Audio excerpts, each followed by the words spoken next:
Sent us as we convene for this day ahead of our most sacred time in the calendar as we prepare our head, our hearts as we are in Lenten season, moving towards the acknowledgement of the death, burial, and resurrection of Christ.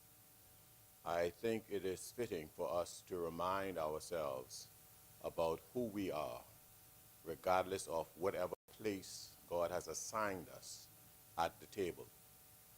It causes me to reflect upon the great servant of God called Daniel, who interestingly served under 5 kings. And if you're familiar with biblical numerology, 5 is the number of grace. Yet out of all of those kings, only one was predisposed to give the land and return the people of God to their land. But nevertheless, there is a great message in that. At no time does our Heavenly Father contradict the fact that his greatest representative was serving under a government that may not have been, that was not actually a credit to his people. Because we need to look at this, whether we're on the side of the left or the side of the right. The people of God are called to be ubiquitous. We are called to be at every point in every place. We are called to be around the table of influence. We are called to be at the side of any leader.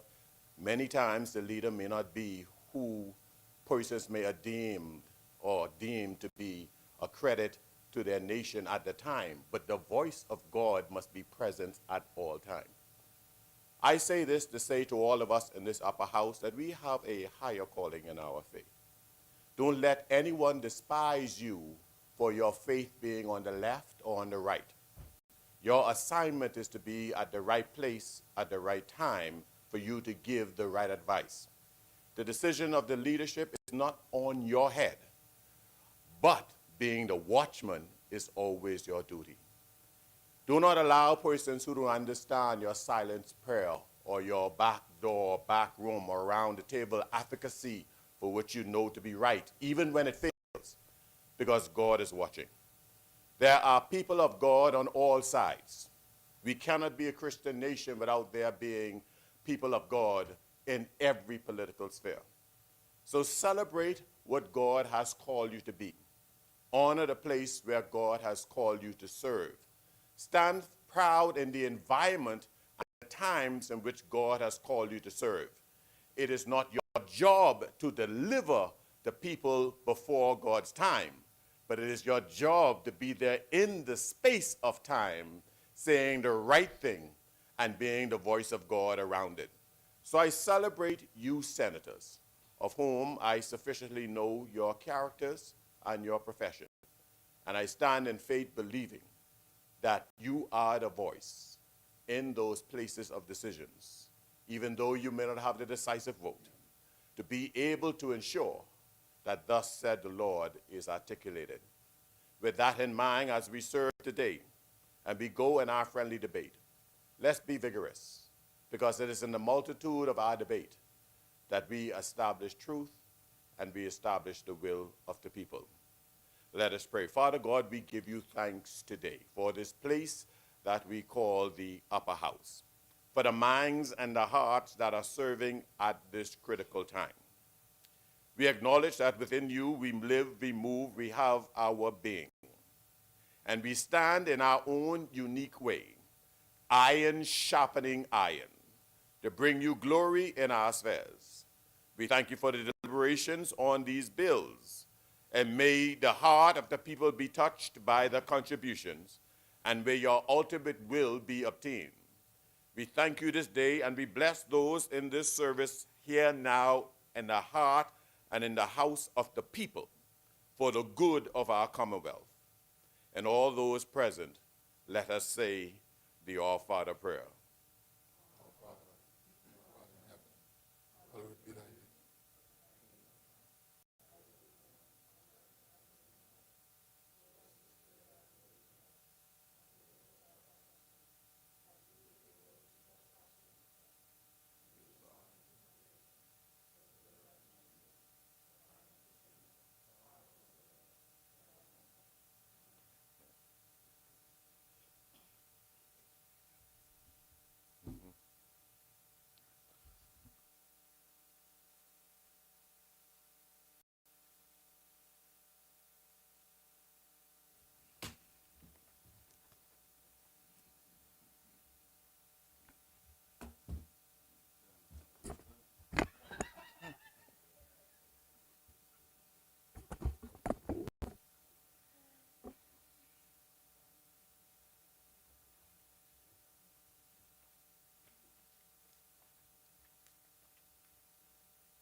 Good morning, Senators.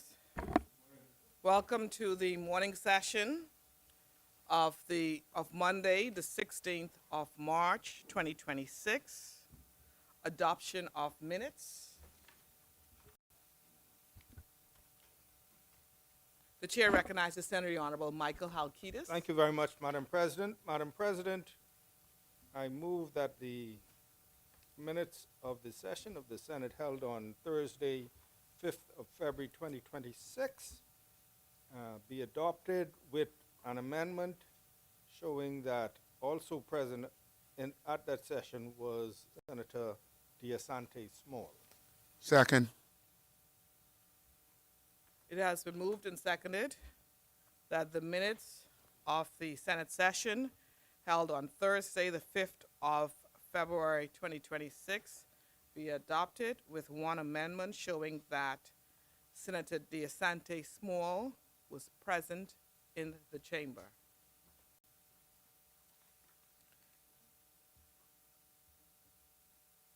It has been moved and seconded that the minutes of the meeting held on Thursday, the 5th of February, be adopted with the amendment noted.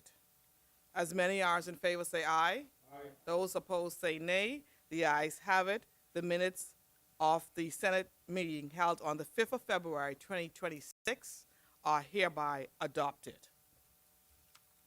Motions for leave of absence, leave to resign, swearing in of new senators, communications by the President. The chair wishes to particularly thank Senator the Honorable Reuben Raming for his spiritual guidance this morning, which was greatly appreciated by the Senate chamber, and we appreciate you availing yourself to the other hat. And I'm not sure which hat the senators would prefer, but I'm grateful for your spiritual leadership, Senator Raming. The chair wishes to formally extend condolences to our dear brother and friend, Senator the Honorable Michael Halkitis and his wider family on the passing of his dedicated and loving mother, Mrs. Inez Brown, and his dear mother-in-law, Mrs. Frances Roberts. Please know that the Senate chamber will continue to keep you and your family and the family of your wife, Dr. Tracy Halkitis, in our thoughts and prayers. The chair also extends condolences to the families of the late Starwood Consular Mabel Marianne Stubbs, mother of Sandra Walker, Leonard Lorenzo FBI Johnson, who was married to Sheila Gibson Johnson for some 67 years. To all of these great Bahamian matriarchs and patriarchs, your lives, legacy, and contribution to a better Bahamas will forever shine bright in the hearts of your family, friends, and loved ones. I trust, Senator Halkitis, that during these difficult and dark days, as you and the others who have lost loved ones reflect on the stellar legacy of love, faith, and community and loyalty left behind by those who transitioned, that you will all take comfort in the biblical passage, which reminds us that weeping may endure for a night, but glorious joy comes in the morning. And in the morning, you would be reunited with your dear mother, and your wife with her dear mother, in that celestial city where we will never, ever have to part again. May this hope continue to undergird the Brown, Roberts, Johnson, and Stubb families with strength and hope of a better tomorrow. May God continue to bless each of you senators. May God continue to bless your families. And may God bless the Commonwealth of the Bahamas. Here ends the President's communications. Messages from the Governor General. Messages from the House of Assembly. Message from the House of Assembly.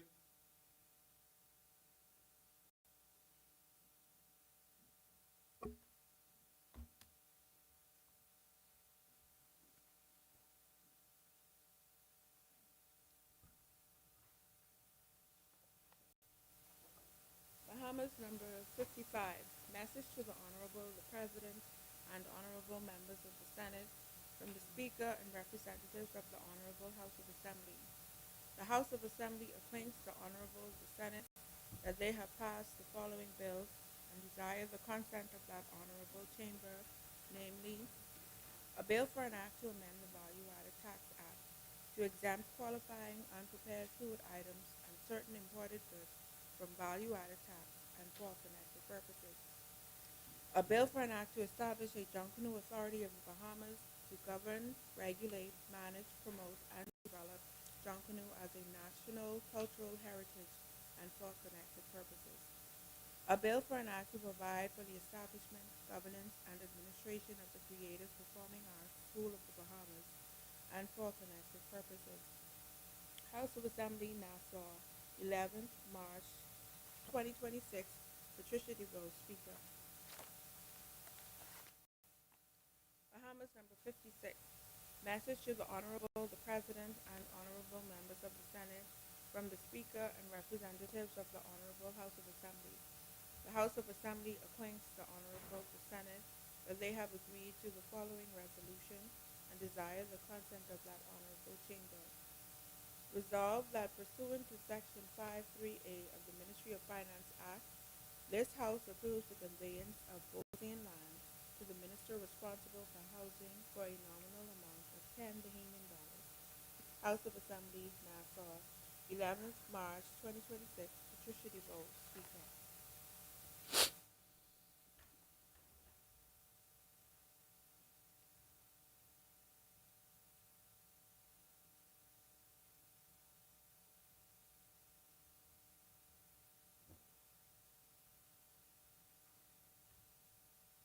Laying of documents by ministers. The chair recognizes Senator the Honorable Michael Halkitis. Thank you very much, Madam President. Madam President, thank you for your kind words of condolence. Madam President, I beg leave to lay on the table of the Senate copies of the following orders. The Criminal Evidence Witness Anonymity Order 2026, the International Organizations, Immunities, and Privileges of the Bahamas Red Cross Society Order 2026, the International Federation of Red Cross and Red Crescent Societies, Immunities, and Privileges Order 2026, and the Parliamentary Elections Polling Divisions Order 2026, and the Miscellaneous Written Law Rectification Number 2 Order 2026. Order the documents be brought up. Order documents do lie on the table. For the laying of documents. Madam President, I beg leave to lay on the table of the Senate copies of the following: the Price Control General Amendment Regulations 2026, the Price Control General Amendment Regulations 2026, the Public Debt Management Bahamas Registered Stock 2029 Directions 2026, the Public Debt Management Bahamas Registered Stock 2029, 2031, 2032, 2036, 2049, and 2054 Directions 2026, and the Public Debt Management Bahamas Registered Stock 2029, 2031, 2034, 2036, 2049, and 2054 Directions 2026. Order documents be brought up. Order documents do lie on the table. For the laying of documents. Yes, Madam President, I beg leave to lay on the table of the Senate copies of the following reports: the mid-year budget performance during the 6 months ending 31st December 2025, the audited financial statements, the Bahamas Mortgage Corporation, June 30th, 2014, the audited financial statements, the Bahamas Mortgage Corporation, June 30th, 2015, the audited financial statements, the Bahamas Mortgage Corporation, June 30th, 2016, and the audited financial statements, the Bahamas Mortgage Corporation, June 30th, 2017. Order documents be brought up. Order documents do lie on the table. For the laying of documents. And none at this time, Madam President.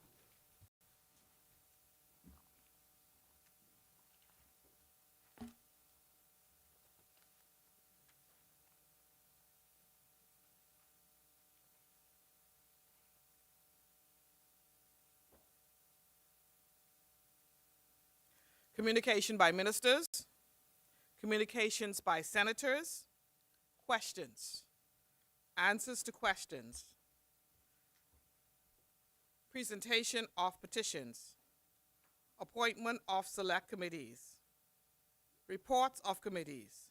First reading of bills. The chair recognizes Senator the Honorable Michael Halkitis. Thank you very much, Madam President. Thank you very much, Madam President.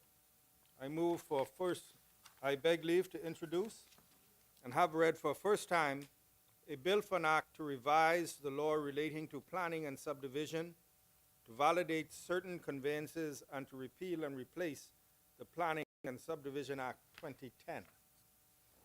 Is there a second? It has been moved and seconded that the following bill be read for a first time and then tabled. A bill for an act to revise the law relating to planning and subdivision, to validate certain conveyances, and to repeal and replace the Planning Subdivision Act 2010. As many as in favor say aye. Aye. Those opposed say nay. The ayes have it. The motion is carried. Order the bill be read for a first time. A bill for an act to revise the law relating to planning and subdivision, to validate certain conveyances, and to repeal and replace the Planning and Subdivision Act 2010. For the first reading of bills.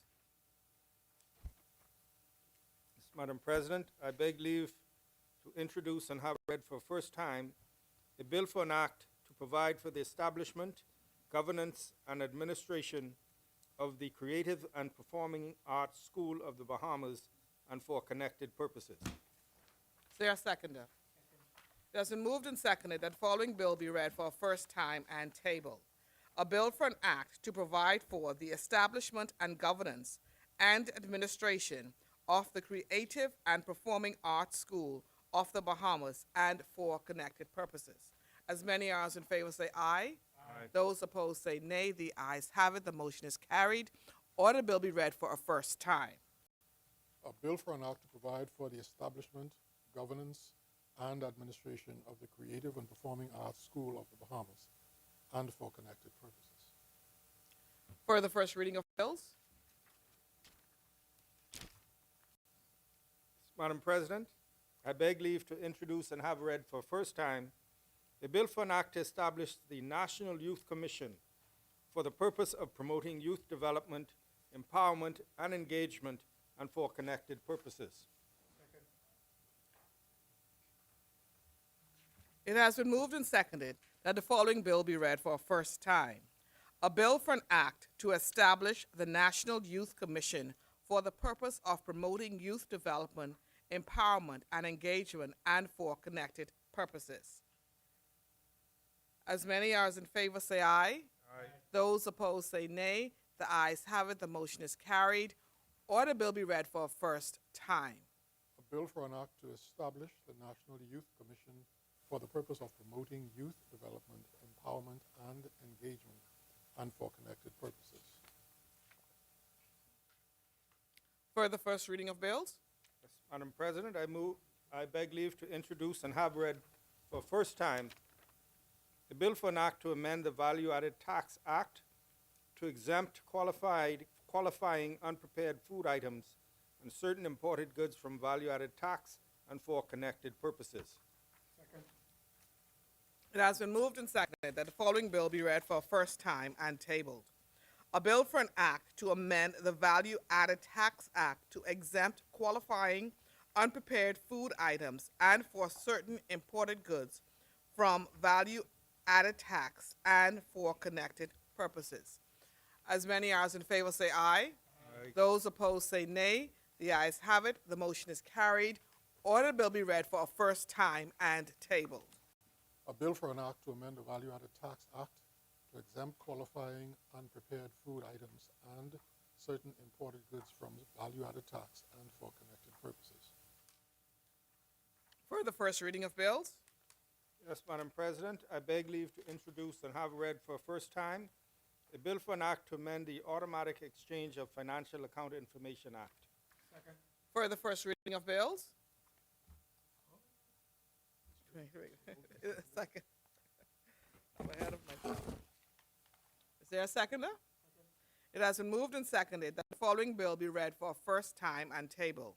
A bill for an act to amend the Automatic Exchange of Financial Account Information Act. As many are in favor, say aye. Aye. Those opposed, say nay. The ayes have it. The motion is carried. Order bill be read for a first time and tabled. A bill for an act to amend the Automatic Exchange of Financial Account Information Act. For the first reading of bills. Madam President, I beg leave to introduce and have read for first time a bill for an act to establish and regulate decentralized autonomous organizations and for connected purposes. It has been moved and seconded that the following bill be read for a first time and tabled. A bill for an act to establish and regulate decentralized autonomous organizations and for connected purposes. As many as in favor say aye. Aye. Those opposed say nay. The ayes have it. The motion is carried. Order bill be read for a first time and tabled. A bill for an act to establish and regulate decentralized autonomous organizations and for connected purposes. For the first reading of bills. Madam President, I beg leave to introduce and have read for first time a bill for an act to modernize, amend, and consolidate the law relating to the education system in the Bahamas. Second. It has been moved and seconded that the following bill be read for a first time and tabled. A bill for an act to modernize, amend, and consolidate the law relating to the education system in the Bahamas. As many as in favor say aye. Aye. Those opposed say nay. The ayes have it. The motion is carried. Order the bill be read for a first time and tabled. A bill for an act to modernize, amend, and to consolidate the law relating to the education system in the Bahamas.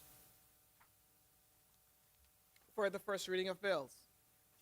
Madam President, I beg leave to introduce and have read for first time a bill for an act to establish the Early Childhood Care Commission and its governing board to provide for the regulation, management, and operational framework of daycare centers and preschools, and to repeal the Early Childhood Care Act and for connected purposes. It has been moved and seconded that the following bill be read for a first time and tabled.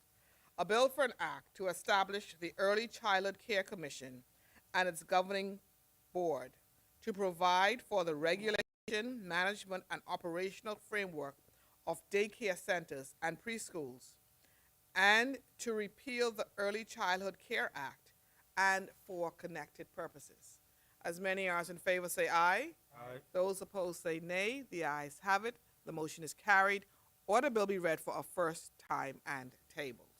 A bill for an act to establish the Early Childhood Care Commission and its governing board to provide for the regulation, management, and operational framework of daycare centers and preschools, and to repeal the Early Childhood Care Act and for connected purposes. For the first reading of bills. Yes, Madam President, I beg leave to introduce and have read for a first time a bill for an act to facilitate the creation, use, and management of usufructs in the Bahamas and for purposes connected therewith. Second. Almost. I'm about to take the first. Which way y'all going? They don't know the rules. It has been moved and seconded that the following bill be read for a first time and tabled. A bill for an act to facilitate the creation, use, and management of usufructs in the Bahamas and for purposes connected therewith. As many as in favor say aye. Aye. Those opposed say nay. The ayes have it. The motion is carried. Order bill be read for a first time and tabled. A bill for an act to facilitate the creation, use, and management of usufructs in the Bahamas and for purposes connected therewith. For the first reading of bills. There are none, Madam President.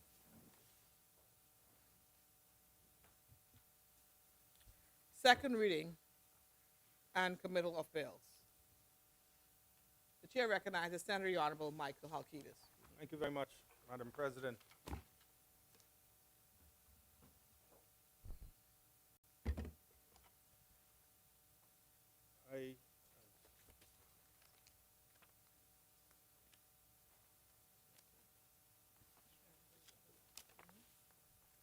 Thank you, Madam President.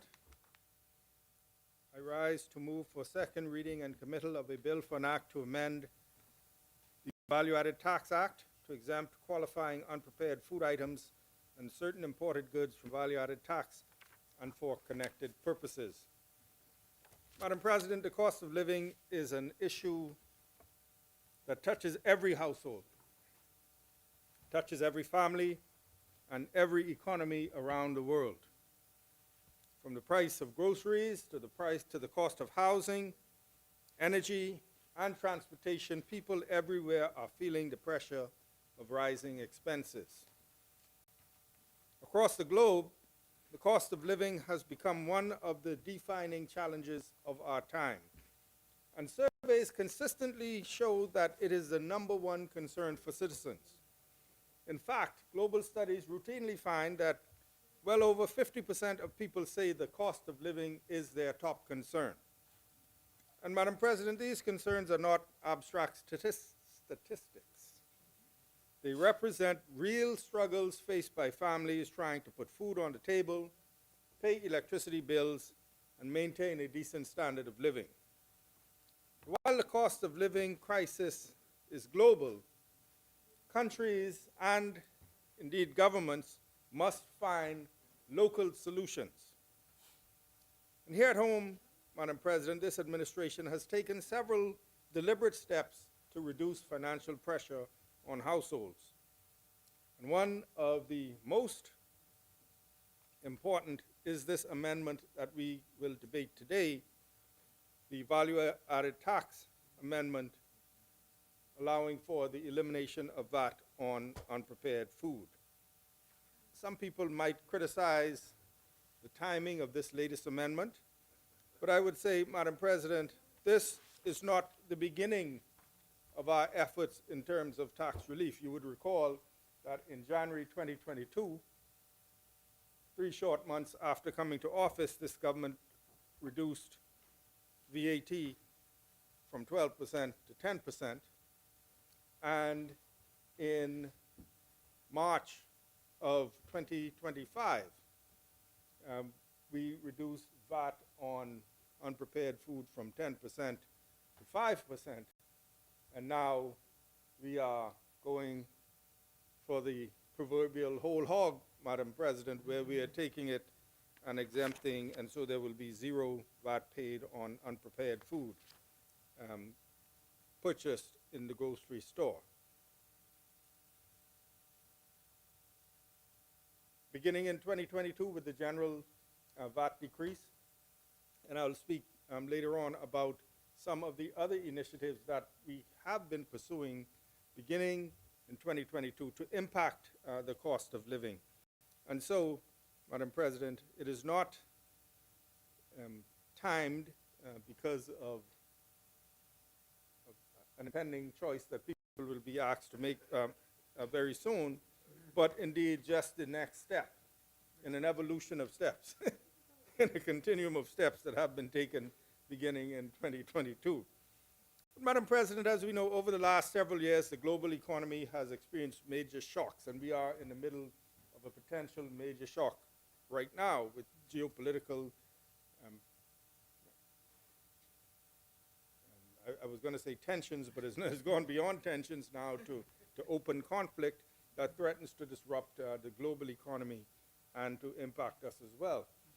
And so, amongst those major shocks, the COVID-19 pandemic that disrupted supply chains, increased shipping costs, and reduced economic activity.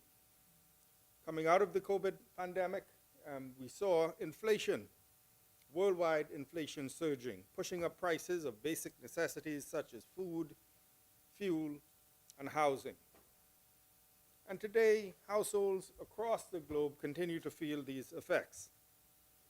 As I said, studies show that well in excess of 50% of people feel that the cost of living is their most pressing concern, surpassing unemployment, crime, climate, and even climate change in many surveys. Additionally, research indicates that 65% or more of people globally report distress about rising living costs and declining quality of life. These are things they're distressed about, they're concerned about. The rise in living costs generally and a declining quality of life. And these figures show how widespread this problem is. From North America to Europe, from Asia to the Caribbean, families are struggling with the same fundamental question. How do we maintain a decent standard of living when prices continue to rise, and in many cases rise higher than income? And for small islands, economies like the Bahamas, the challenge is even greater, because we know we import a large percentage of our food, the fuel that we consume, manufactured goods. And so global prices, international prices, and their increases very, very quickly translate into higher costs for Bahamian consumers. And this means, quite simply, that international inflation does not remain overseas. It arrives directly in our grocery stores, in our shipping ports, and on our electricity bills. Madam President, tourism, the backbone of our economy, was heavily impacted, as we know, by the COVID-19 pandemic. Unemployment increased, public finances came under tremendous strain. And recognizing these challenges, the new PLP administration in 2021 adopted a comprehensive strategy built on 4 key pillars: growing the economy, improving revenue administration, controlling government expenditure, and developing new sources of revenue. And these strategies were designed to stabilize the economy while protecting citizens from excessive financial pressure. And so, very importantly, the government made a deliberate decision not to rely solely on tax increases or austerity measures, recognizing that such policies could worsen the burden on households already struggling with rising prices. Instead, the approach emphasized economic growth, and so we see the attraction of foreign direct investment in, I was going to say unprecedented, but very large inflows of foreign direct investment. You see the government's own investment in infrastructure, particularly in family islands, in terms of airport and road and dock infrastructure. So all of that contributes to economic growth. We focused on improved financial management and targeted tax reductions designed to stimulate spending while easing the cost of essential goods. Initially, as I said, Madam President, we moved VAT on the whole from 12% to 10% in January 2022 as part of this broader recovery strategy. And as I said earlier, again, last year, we dropped VAT on food from 10% to 5%, and now we're going to zero VAT on food sold in the grocery stores and in other stores, unprotected food. And this measure reflects a clear philosophy, Madam President, and that is that lower taxes on essential goods can help ease financial pressure on households while encouraging consumer spending and economic growth. By eliminating the tax applied to basic food items, the government aims to make groceries more affordable for Bahamian families, and we believe that is true, Madam President. You know, there was some attempt to sort of belittle the amount of savings that households would have, but you know, the amount of savings that a household would realize depends on their spending pattern. Those people who buy more groceries, they would have greater savings. You know, people who tend to eat out more, they would not have as much. But it represents a saving, Madam President. And this reduction going to zero is not the only measure introduced to address affordability. We have, over the past 4 years, implemented a series of tax and duty reductions on essential goods, particularly food, but other goods as well. For example, customs duties were eliminated back in 2022 on dozens of food categories, including vegetables, beans, soy milk, spinach, peppers, other vegetables like lettuce, cucumbers, carrots, cabbage, and other staple products early, Madam President. So that puts to to rest, hopefully, this claim that this is an election gimmick. We have started this from months coming into office. We began these reductions. And those were designed to lower the cost of importing basic food items, which in turn can reduce prices for consumers. Importantly, very importantly to me, Madam President, duties were reduced on important protein sources like chicken and eggs that form a significant part of the diet of the average household, Madam President. Remember, we reduced the import duty on chicken from 30% to 10%. And we only did not eliminate it totally because we have some local producers who had expressed some concern about eliminating it totally. And even with those producers, in consultations with them, we were able to give them some aid to cushion the impact of the reduction of duty.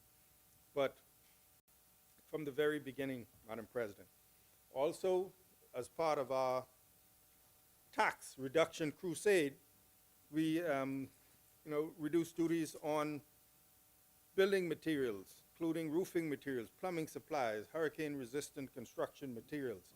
The aim is to make home ownership, home construction, and repairs more affordable for Bahamians. In addition, I cannot repeat often enough, Madam President, the fact that we raised the minimum wage from $210 to $260 per week, representing one of the most, the last time minimum wage was raised before that, Madam President, was in the year 2015. And as we know, I hasten to say, it's still not enough, but we're moving and progressing in the right direction. Because increasing wages alongside reducing taxes help ensure that citizens not only pay less for essential goods, but also earn more to support their families. And I'm sure as we go through the debate, senators will remind us about the number of industrial agreements signed by this administration that, again, puts more money in the pockets of our hardworking civil servants. Madam President, these policies reflect an important economic principle. Reducing the cost of essential goods can stimulate economic activity, because some people would ask, well, how much it costs? If you take the tax off, how much you're going to lose?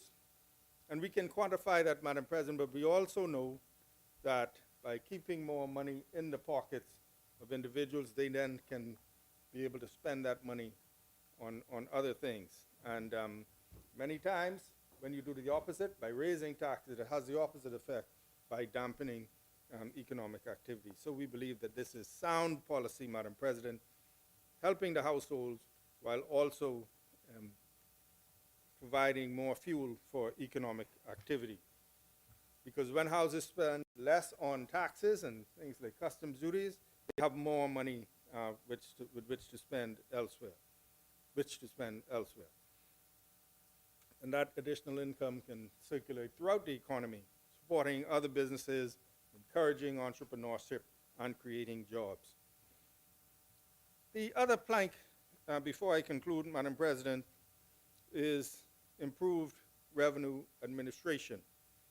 Now, and all that ensures is that those who actually owe taxes, that they pay them, and they pay their fair share, so that the government is able to maintain public services without placing additional burdens by borrowing money or imposing new taxes on the public. And so we think our strategy is on track because they have contributed to economic recovery, lower unemployment, improved investor confidence, reduced deficit and reduced debt relative to GDP, and growth in job and business opportunities. And I hasten to add, Madam President, that while challenges remain, these outcomes suggest that a balanced strategy, our strategy, combining growth, discipline, and targeted tax relief, can help improve both economic stability and living standards. Madam President, as I said before, and I'll say again as I finish, the rising cost of living is a global challenge affecting millions of people around the world. Half of the people identifying it as their top concern. And for the Bahamas, addressing this challenge requires policies that both support economic growth and reduce the financial burden on households. This VAT amendment, eliminating tax on food, combined with duty reductions on essential goods, increased minimum wages, and targeted fiscal measures, represents an important step forward, making everyday life more affordable for Bahamians. And Madam President, while no one single policy can solve the cost of living crisis entirely, these measures demonstrate a commitment to easing the burden on citizens and ensuring that economic recovery benefits everyone. Ultimately, the goal is quite simple but powerful: an economy where growth translates into real improvements in the lives of ordinary people. Not trickle down, but the benefits flow down, Madam President.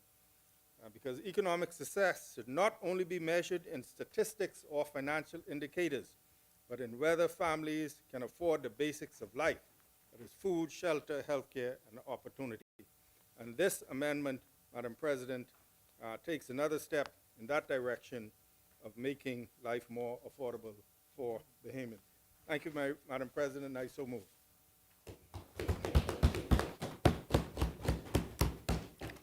Thank you, Senator the Honorable Michael Alcides, for your contribution.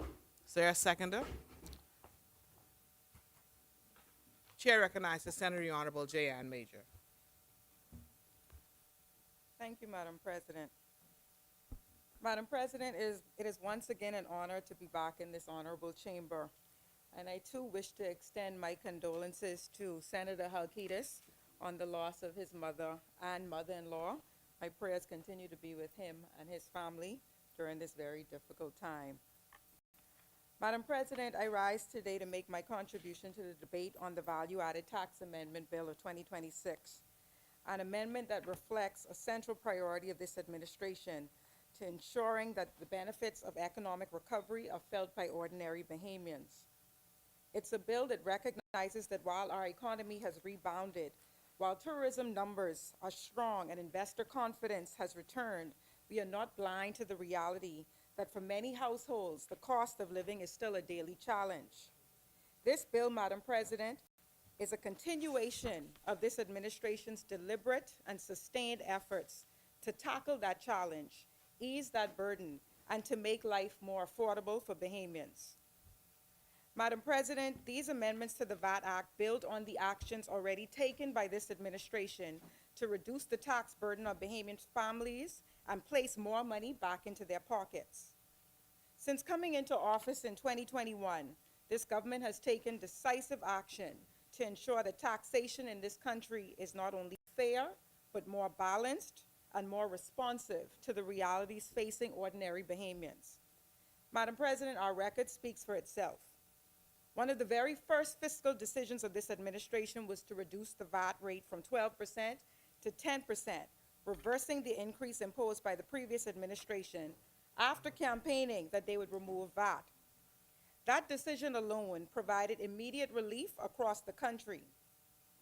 But we did not stop there, Madam President.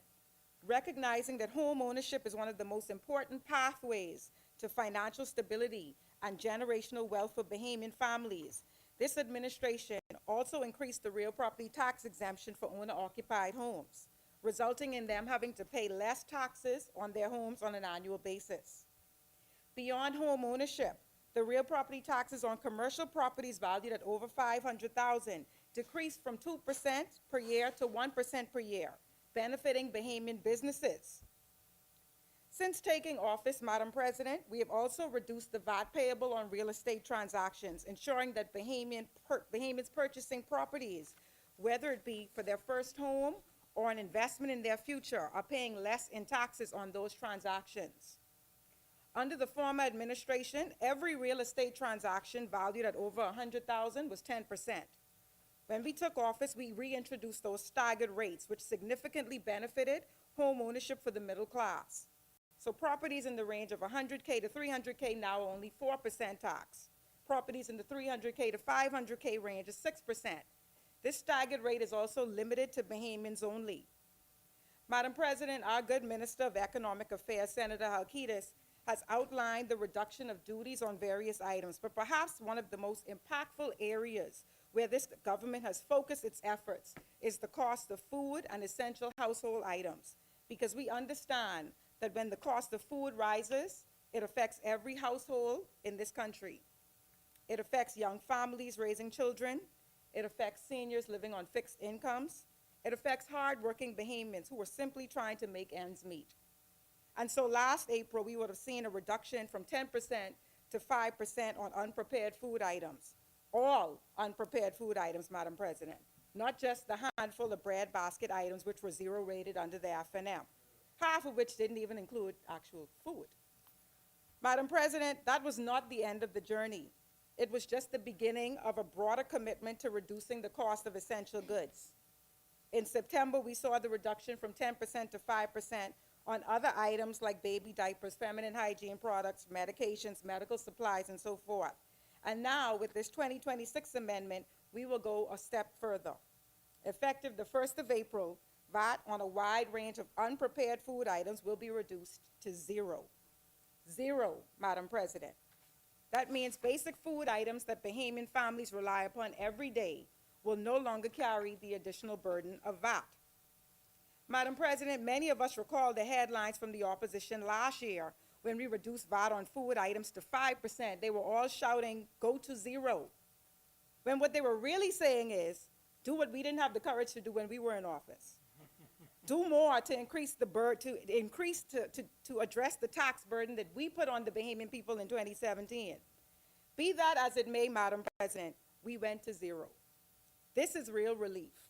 Relief at the grocery stores, relief in the household budgets.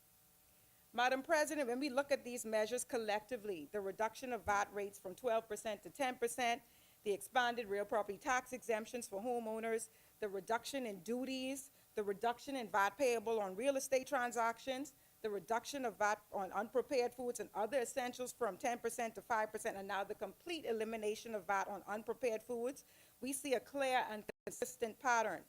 This administration, since taking office, has been methodically reducing the tax burden on Bahamians while strengthening the economy at the same time. That is not easy to achieve. It requires responsible fiscal management, it requires careful planning, and it requires a government that understands that the ultimate purpose of economic growth is to improve the daily lives of the Bahamian people and to deliver relief and opportunity for the Bahamian people. And we see that commitment not only in our tax policy, but across every sector of national development. All you have to do is look around. In housing, the government has advanced one of the most ambitious housing programs in recent decades, expanding access to affordable homes and empowering more Bahamians to achieve the dream of home ownership. In infrastructure, we are seeing unprecedented investments across our islands, from roadworks and airports to utilities, ensuring that development is not confined to one island, but shared throughout the entire archipelago. Across our family islands, communities that for years were overlooked are now seeing tangible improvements to their infrastructure and public services. In healthcare, this administration has moved decisively to strengthen our national health system. New clinics are being constructed, existing facilities either upgraded or reopened, and groundwork is being laid for the development of additional hospitals so the Bahamians, regardless of where they live, can access quality health care. Has it been perfect, Madam President? Absolutely not. Is there still more work to be done to improve, particularly the public health care services? Without a doubt. But has there been progress, Madam President? Absolutely. Madam President, we are officially in the silly season. And many Bahamian people, and the Bahamian people will hear many voices. There will be many attempts to rewrite history, to create false narratives for political gain. There will be efforts to convince the public that the progress we are seeing isn't real. But Bahamians remember. They remember an administration that increased the VAT rate to 12% after promising to remove it. They remember an administration that sent hundreds of civil servants home. They remember an administration that now touts that they will work for you when they have a recent track record of working for the few.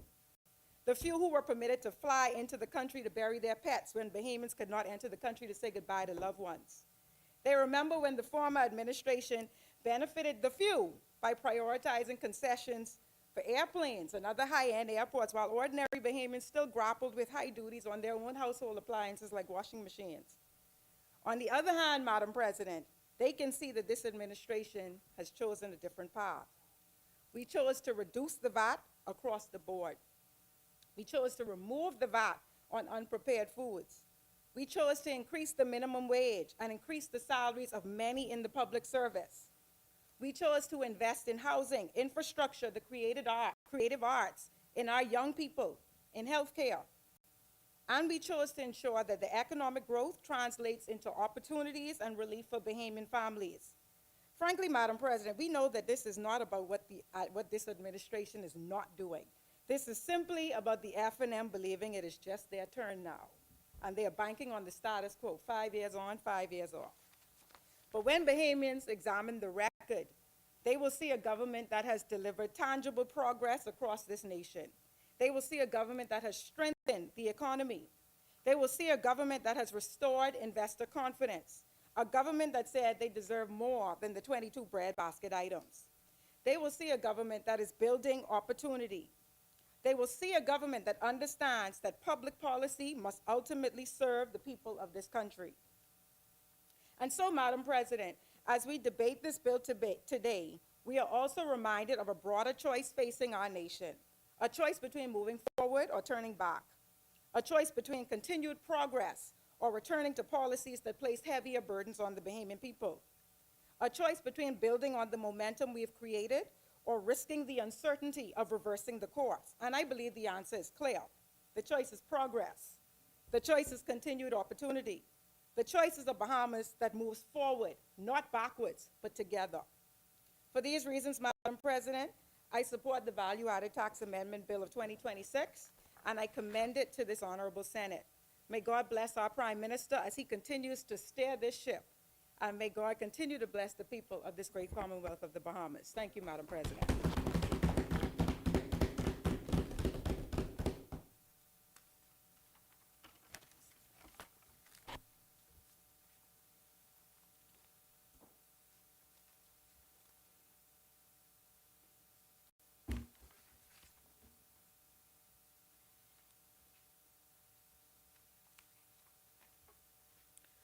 It has been moved and seconded that the following bill be read for a second time and committed. A bill for an act to amend the Value-Added Tax Act to exempt qualifying unprepared food items and certain imported goods from value-added tax and for connected purposes. As many, the chair recognizes Senator the Honorable Darren Henfield. Thank you, Madam President, and good morning, colleagues. I want to begin by saying that my thoughts and prayers are with you, my brother.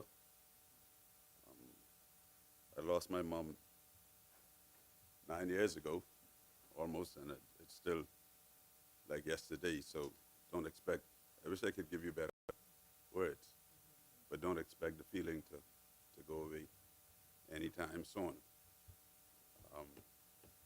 You know, my prayers are particularly with your children who have suffered the loss of both their grandmothers, all in one fell swoop.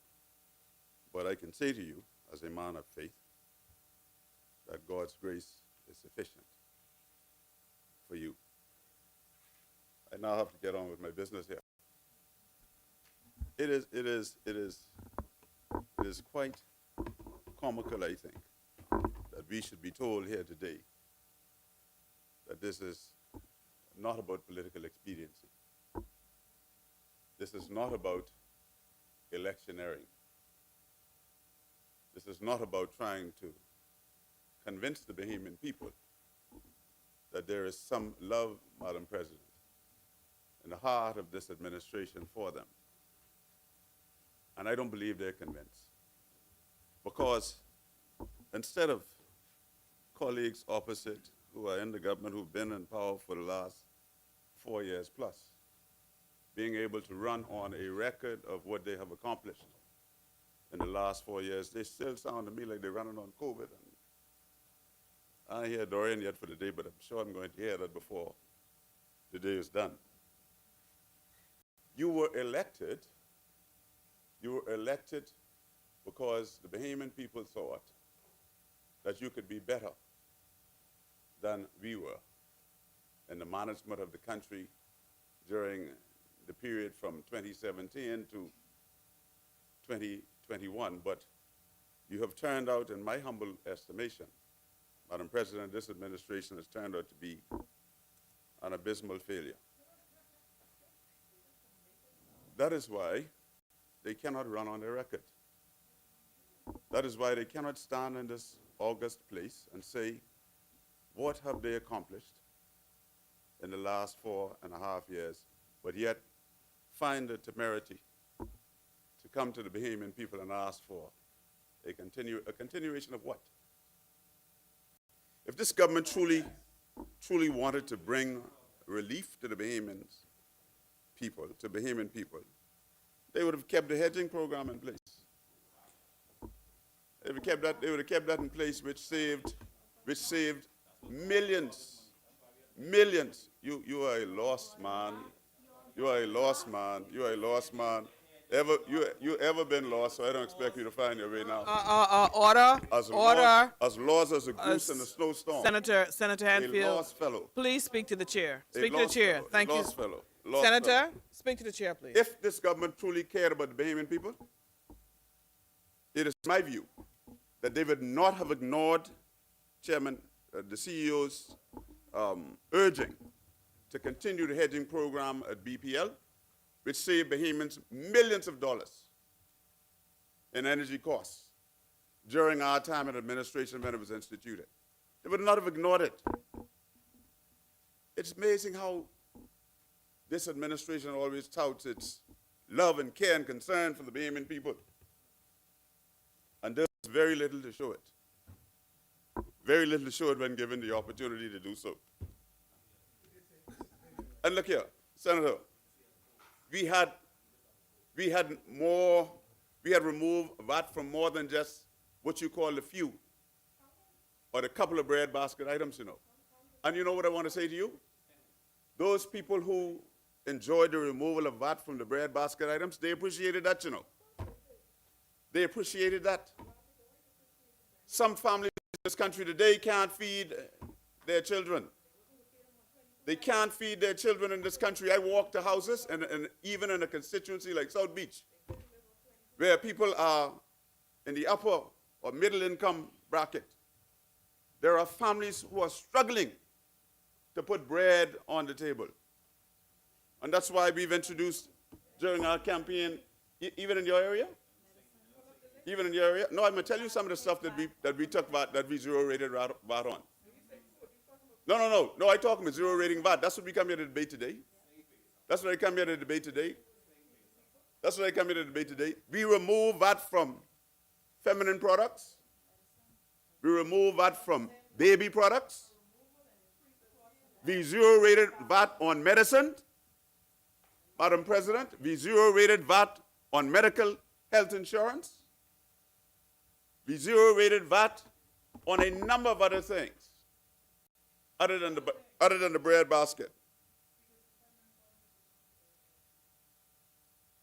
You all should be applauding us for helping the women. Not over there. Speak loudly so the women can hear you in this country. Speak loudly so they can hear you. Right? We did all of those things.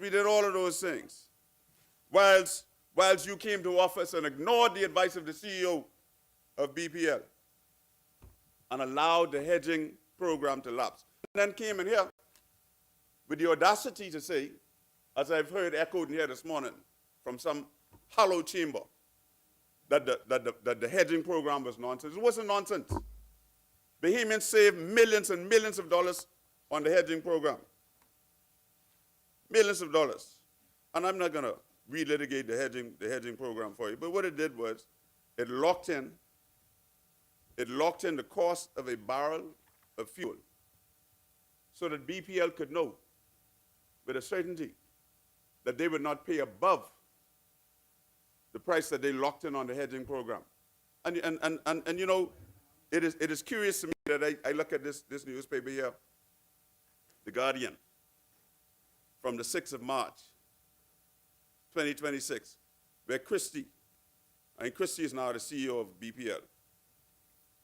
And Christie, the headline reads, Christie, fuel hedging will protect against volatility amid Iran war. And I quote, this shows you how important the hedging program was. Even Christie now, who in charge, say he ain't listening to y'all no more, man. He has his reputation to protect as a Bahamian professional. And this is what he says. The chief operating officer of Bahamas Power and Light, Anthony Christie, told the media on the sidelines of an energy forum at Bahamas yesterday that the power company is benefiting from a fuel hedging scheme that began a few months ago. This happened now. This the 6th. So it means that they reinitiated it a few months ago, right? A few months ago. Christie said, for now, BPL is protected from large price swings in fuel costs because of the hedge. This is what they quote him as saying. Luckily, the company would have engaged the fuel hedging program the last few months. In the last few months. Madam That's what he President. That's what Mr. Christie said. Madam President, I stand on the point of order. The chair recognizes the Honorable Tyrell Young. Can you please proceed with your point of order? What is your point of Madam order? President, I have listened to the Honorable Senator in regards to the hedging program that he is referring to that was so great under the introduction during their tenure in office. But the senator is misleading, and that's the point of order that I stand on. Madam President, at the time when the hedging program was done under the former administration, they hedged a cheaper fuel for engines that could not run on those fuel because the engines was not up to standard. Wow. So tell me how he could stand in this honorable chamber right now and mislead the public and make it seem as though they were utilizing that hedging program with the cheaper fuel when they know the engines, they were using more expensive fuel because the engines were not up to standard to work on the fuel that they did the hedging program on. So how could you stand inside this chamber and mislead the public and make the public believe that we disengaged the hedging program just because they were the ones who introduced it? No, that was not the truth, Madam President. The truth is, they went into a hedging program hoping that the engines could have used the cheaper fuel, and the engines were not up to standard to use the cheaper fuel, so they still were using the more expensive fuel, and the hedging program basically was null and void because it was no use to our economy and our country. So please make sure that the facts are put on the table for the Bahamian people to understand the full scope of what happened under that hedging program. So you want to do that? Do that. Let's see if they refute that. Thank you, Senator Honorable Tyrell Young. Senator, the Honorable Darren Hanfield, can you please respond to the senator's comments, please, Madam with respect to President, being misleading? With the greatest respect, I don't respond to nonsense. Utter rubbish. Utter rubbish. Utter rubbish. You're telling me that the experts at BPL will engage in a hedging program. Engineers, technical experts will engage in a hedging program for oil. For oil. That their engines can't use? Utter rubbish. Rubbish. So, Senator Hanfield, before you proceed, do you have the facts? Do you personally have the facts to support what you mentioned? I have the facts, but if you want to strike it, you can strike it. I'm not going to remove it. No, you said that you have the facts. Yeah, I want to get on with my presentation. No. Before you, no. Presentation. Before you move on. Listen. No. I am the presiding officer, so I am speaking. So you cannot tell me listen, and I hope that you are not referring to me. I asked you a question, and I asked you, do you have the facts to support your claim with respect to the hedging program? Do you wish to table? I said what I said. Do you wish to table the facts? I said what I said. No, I have no facts to table here. Thank you. I have no facts Thank to table you. on that. Thank you. None. Just pause. Because I don't pause. table facts on nonsense. Rubbish. Pause, please, Senator. Pause, please, Senator. Take your seat, please, Senator. Based on what you've said and I've heard, Senator Young, I am going to strike from the record the information you said with respect to the hedging program until such time that you can prove or bring facts to table to support your argument. Now, can you please proceed? Thank you. Thank you, Madam President. Madam President, I refer to an article in the paper, The Guardian, of March 12, 2026.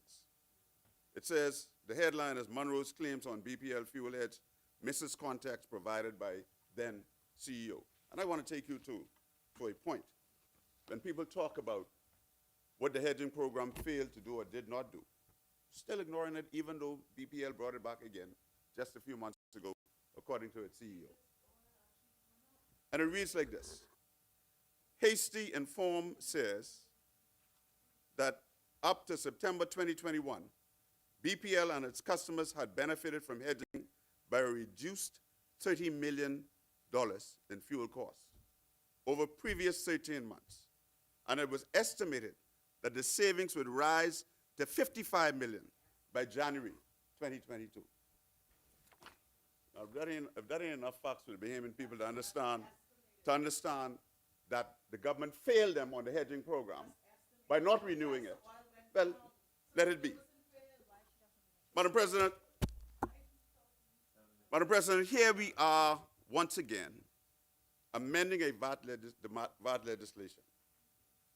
Here we are because the government refused to listen when we on this side called for the removal of VAT from the breadbasket items, from medicines, from medical insurance, from female products and children and baby products, from school fees and light bills and healthy foods and other products.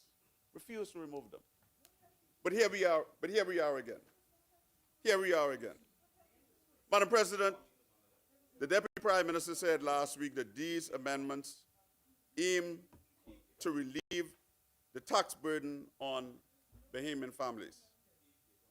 That's rich. That's rich. Coming from the Deputy Prime Minister whose party promised a VAT reduction, then turned around and put 10% VAT on items previously zero rated. It's very rich. How do you campaign on a VAT? Well, then how you can call me a hypocrite? How you can call me a hypocrite and you're a hypocrite? How you can call me a hypocrite and you're a hypocrite too? Huh? In February 2022, Madam President, at the onset of the conflict between Russia and Ukraine, I ask in this place that we stay the government's intended plan to return 10% VAT to previously zero-rated items, right inside here. I went again in a public space, and others in my party did, and asked for the same thing to happen.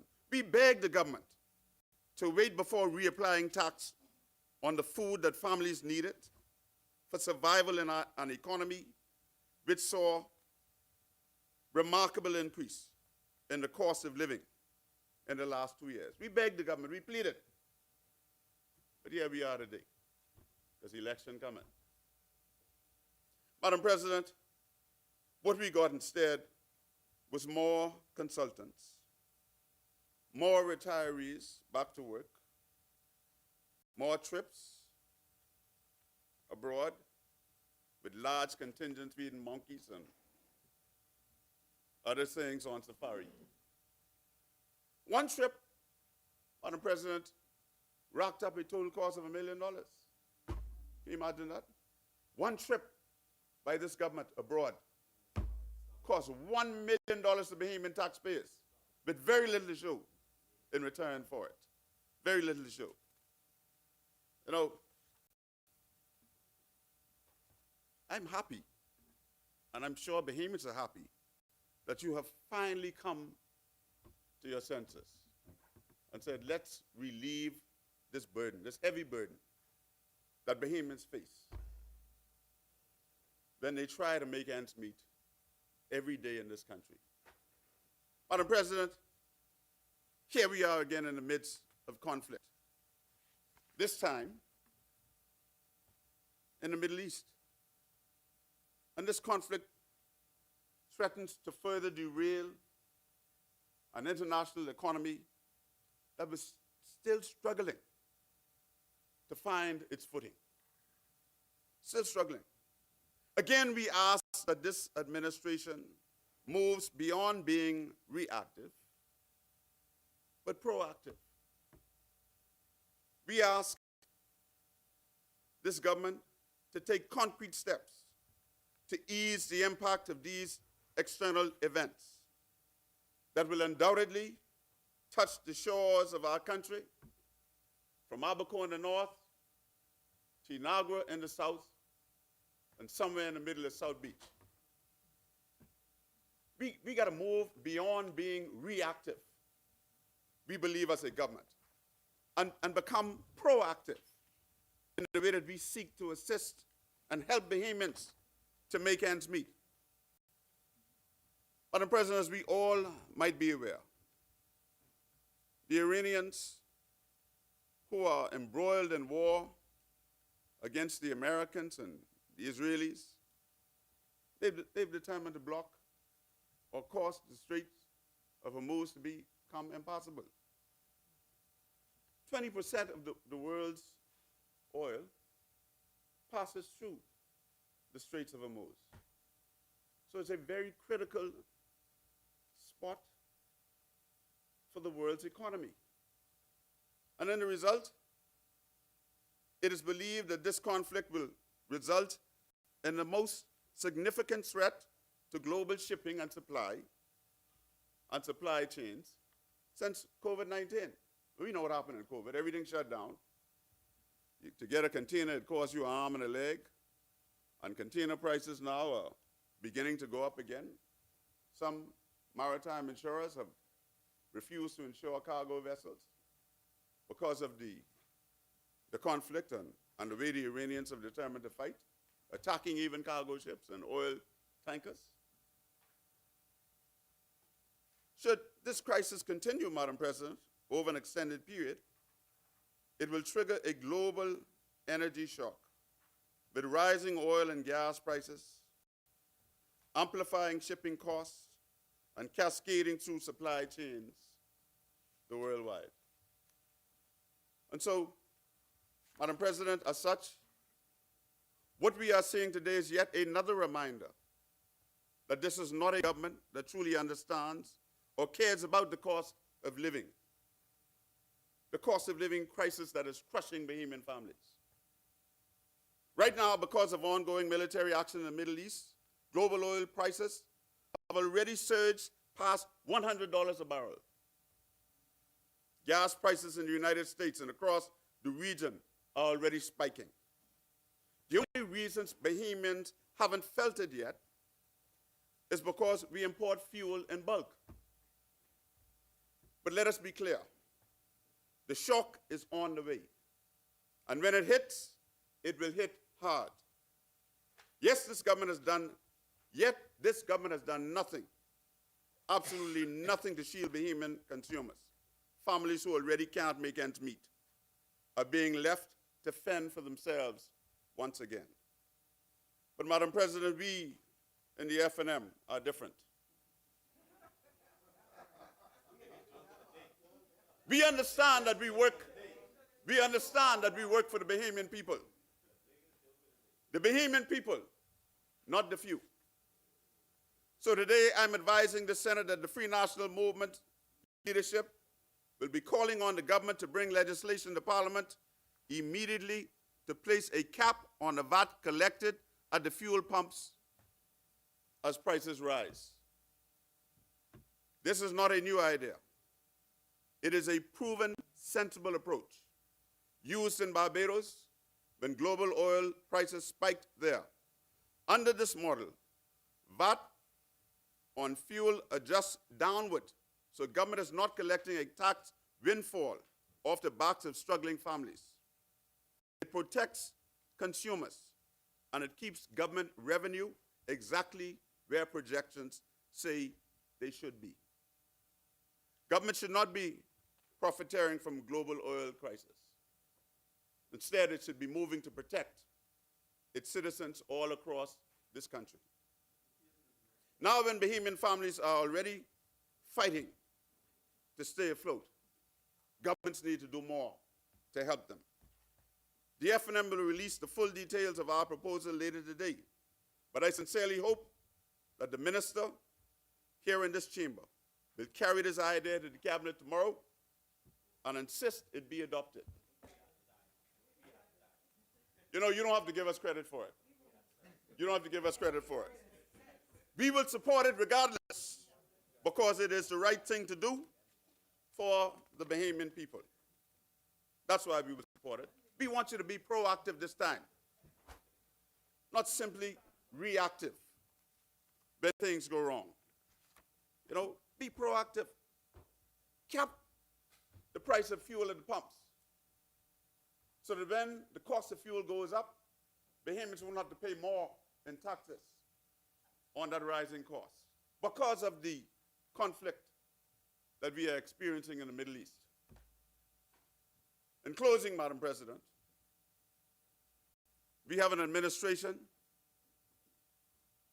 that talks a lot, but does little to meet Bahamians where they are. We have an opportunity to meet Bahamians where they are. There are far too many unpaid bills by this government who cares so much for Bahamians. Nurses were just the other day wondering how they could get their overtime pay.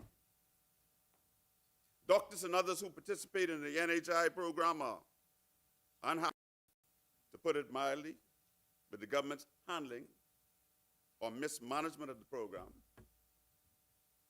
Insurance providers are owed huge sums, especially those who work in the defense and police force and security services and others that the government provide insurance for.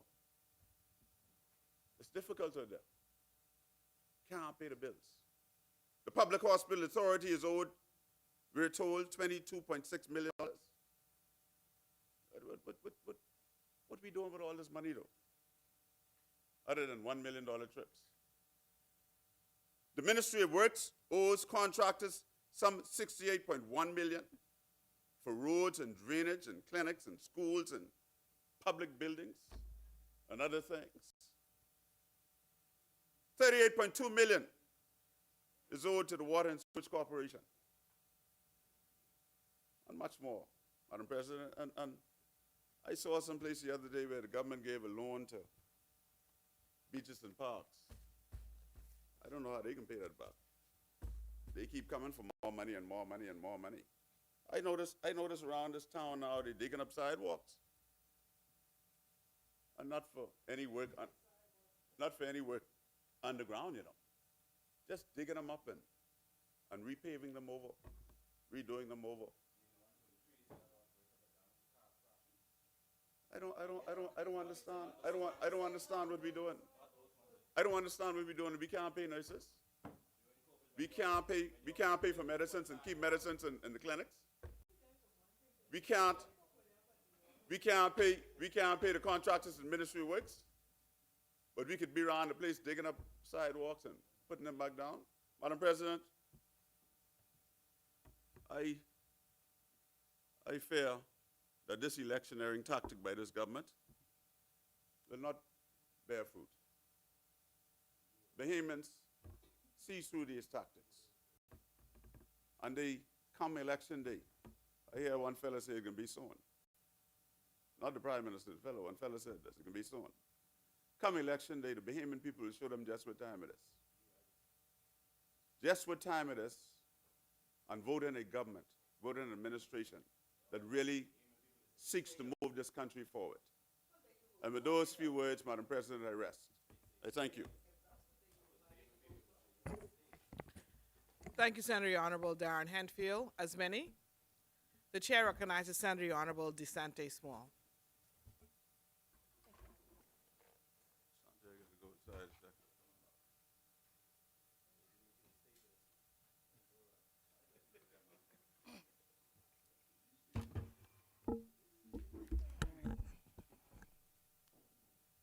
Madam President, before I begin, I must join my colleagues in extending condolences to Minister Alcides and his family and to your wife as you lost your beloved mother and mother-in-law.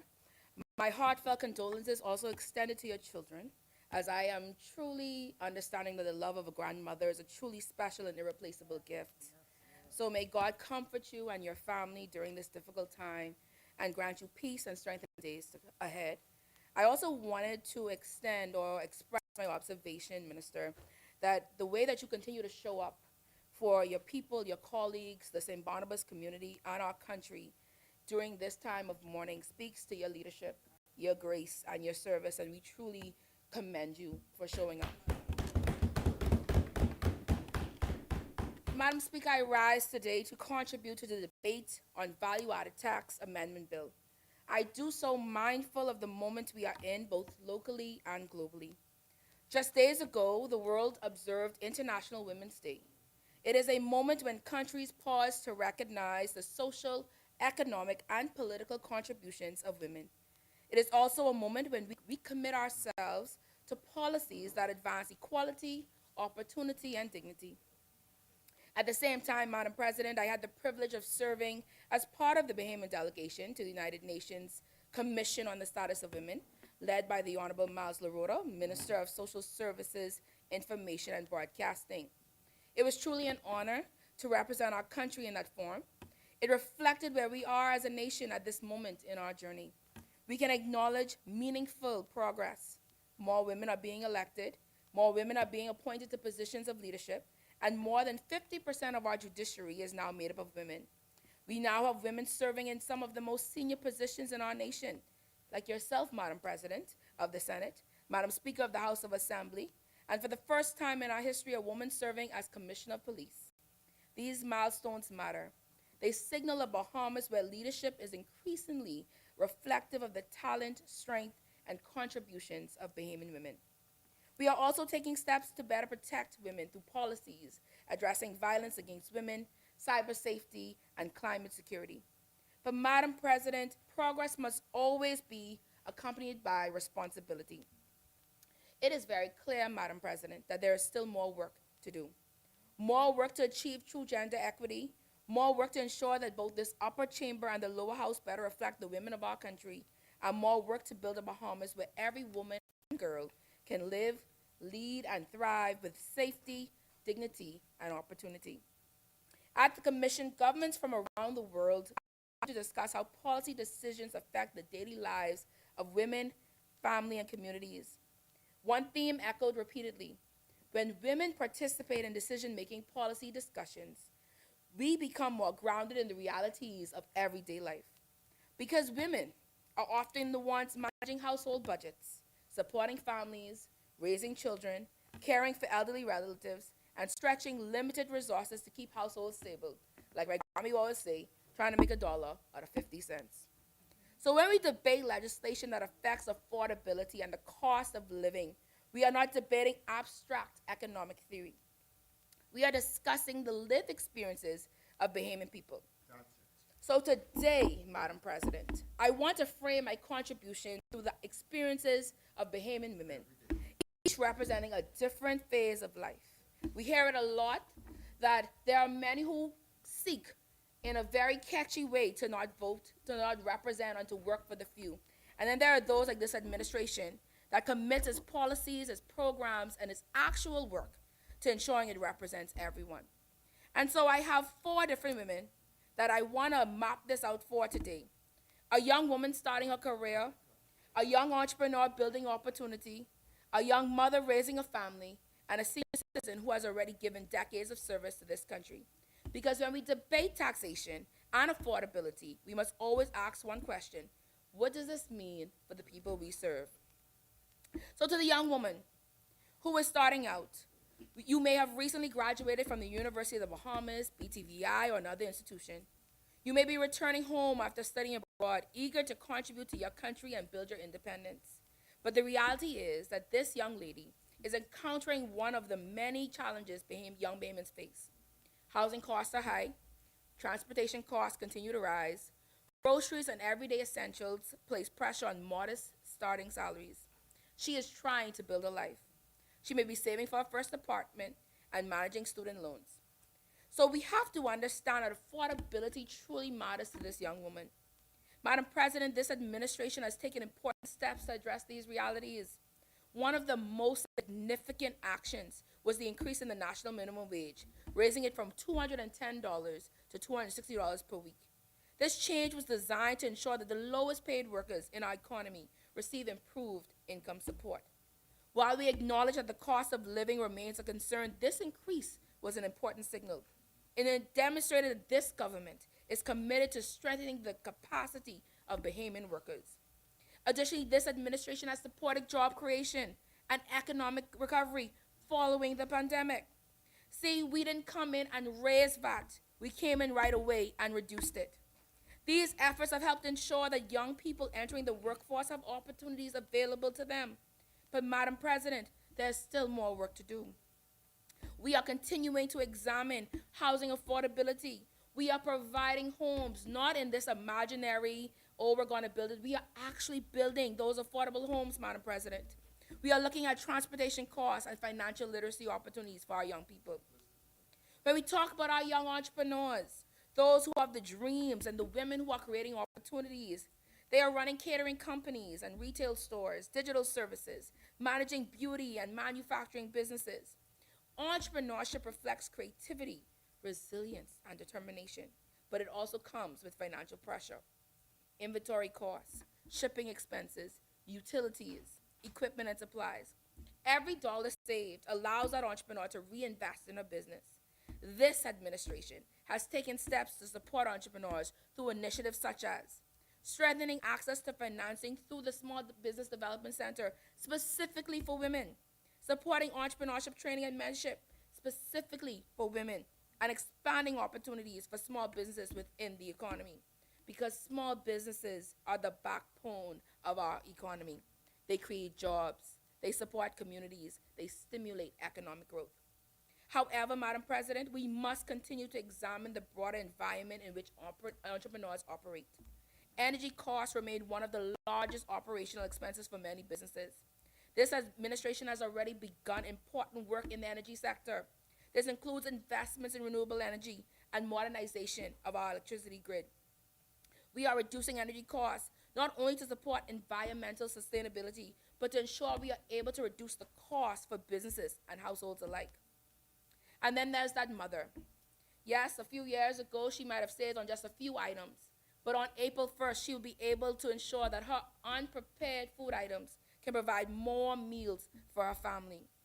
This woman is in the food store planning grocery budgets, ensuring her children have school supplies and uniforms. She's managing daily household expenses. Her responsibilities are real. She is ensuring that as she navigates prices increasing, she understands the pressure directly. Standing in that grocery aisle, comparing prices, it becomes an exercise of budget and sacrifice. But not on April 1st, Madam President. On April 1st, she can stand proudly that it's 10% less on items that she needs to make a healthy meal for her family. She doesn't have to just choose what is cheaper, but what is best for her family. We want to ensure that when we support our women, we are supporting our families, and our children are the ones that are benefiting most, not in the short term, but in the long term. However, Madam President, we must also continue to strengthen our policies that support childcare access, family stability, and economic opportunities for parents, because supporting families is not simply social policy, it is nation building. And finally, to the senior citizen, I want us to reflect on her because, she's spent many decades contributing to this country. She may have worked as a teacher, a nurse, a hotel worker, a public servant, or even an entrepreneur herself. She helped build the Bahamas we know today. Now she may live on a fixed income. Her priorities are simple: groceries, utilities, medication, transportation. But inflation does not pause for retirement. When the cost of living rises, seniors often face difficult choices.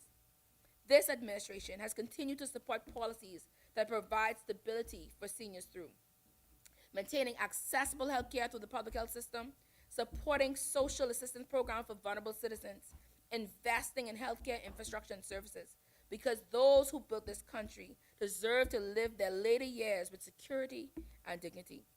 But, Madam President, as our population continues to age, we must continue to strengthen our policies related to elder care, healthcare access, and support services for our seniors. So while progress has been made, affordability requires continued attention. The global economic environment remains complex, supply chains continue to evolve, energy prices fluctuate Inflation affects economies around the world. Addressing affordability is not a one-time decision, it is ongoing work. Work that requires collaboration between government, the private sector, and communities. Work that requires continued focus on strengthening income opportunities for Bahamian workers, supporting entrepreneurs and small businesses, expanding renewable energy solutions, protecting vulnerable populations, ensuring economic growth improves the quality of life for our citizens. I want to close with this. My experience at the United Nations Commission on the Status of Women reinforced an important lesson. Across the world, governments are asking the same question. How do we build economies that work not only in theory, but in lived realities of our people? Policy must always be grounded in everyday experience. So as we debate today, let us remember the women whose lives and the Bahamian people whose lives reflect the realities of our nation. The young women starting their journey, the entrepreneurs building opportunities, the mothers stretching every dollar for their families, and the senior citizens who already have given so much. If our policies make life more affordable, more stable, and more hopeful for them, then we are fulfilling our duty. Because affordability is not just about economics, it's about dignity, it is about opportunity, and it's about ensuring that every Bahamian at every stage of life can build a future with confidence. Thank you so much.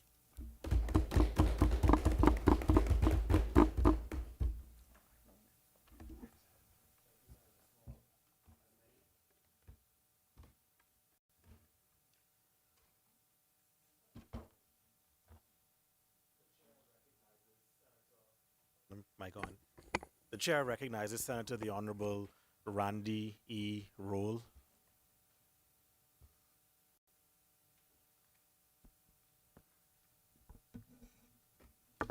Thank you very much, Mr. Deputy. Excellent presentation, Senator Small. In your contribution, I see you left no woman behind. Certainly, that is the power and the ways of this this administration. Mr. Deputy, fellow colleagues, and fellow Bahamians, a pleasant good afternoon now, as it is 12 p.m. Continuing, I guess, kind of from Senator Small, I want you to envision life for Bahamians a few years ago. Not the headlines, not the speeches in this chamber, but the everyday reality of a mother standing in line at the food store.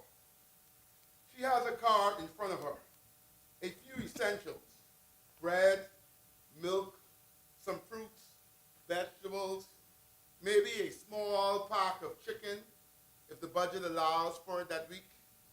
Nothing extravagant, just the basic to get her family through the next few days. And as the cashier scans each item, she's doing the quiet math that many Bahamians know all too well. Can I keep the apples? Maybe I should put the grapes back. If I take the chicken, maybe I can skip the juice. Because every dollar matters. Every cent matters. And every time that total climbs higher than she expected, she has to make another small sacrifice. Mr. Deputy, that is the reality that many Bahamian families were facing not too long ago. And so when we speak here today about removing VAT from a wide range of unprepared foods, when we talk about expanding exemptions beyond the limited bread basket list that once existed, we are not talking about abstract policy. We are talking about that mother in the grocery line. We are talking about that quiet calculation families make every single day. And we are talking about a government that decided that those families deserved some relief. Because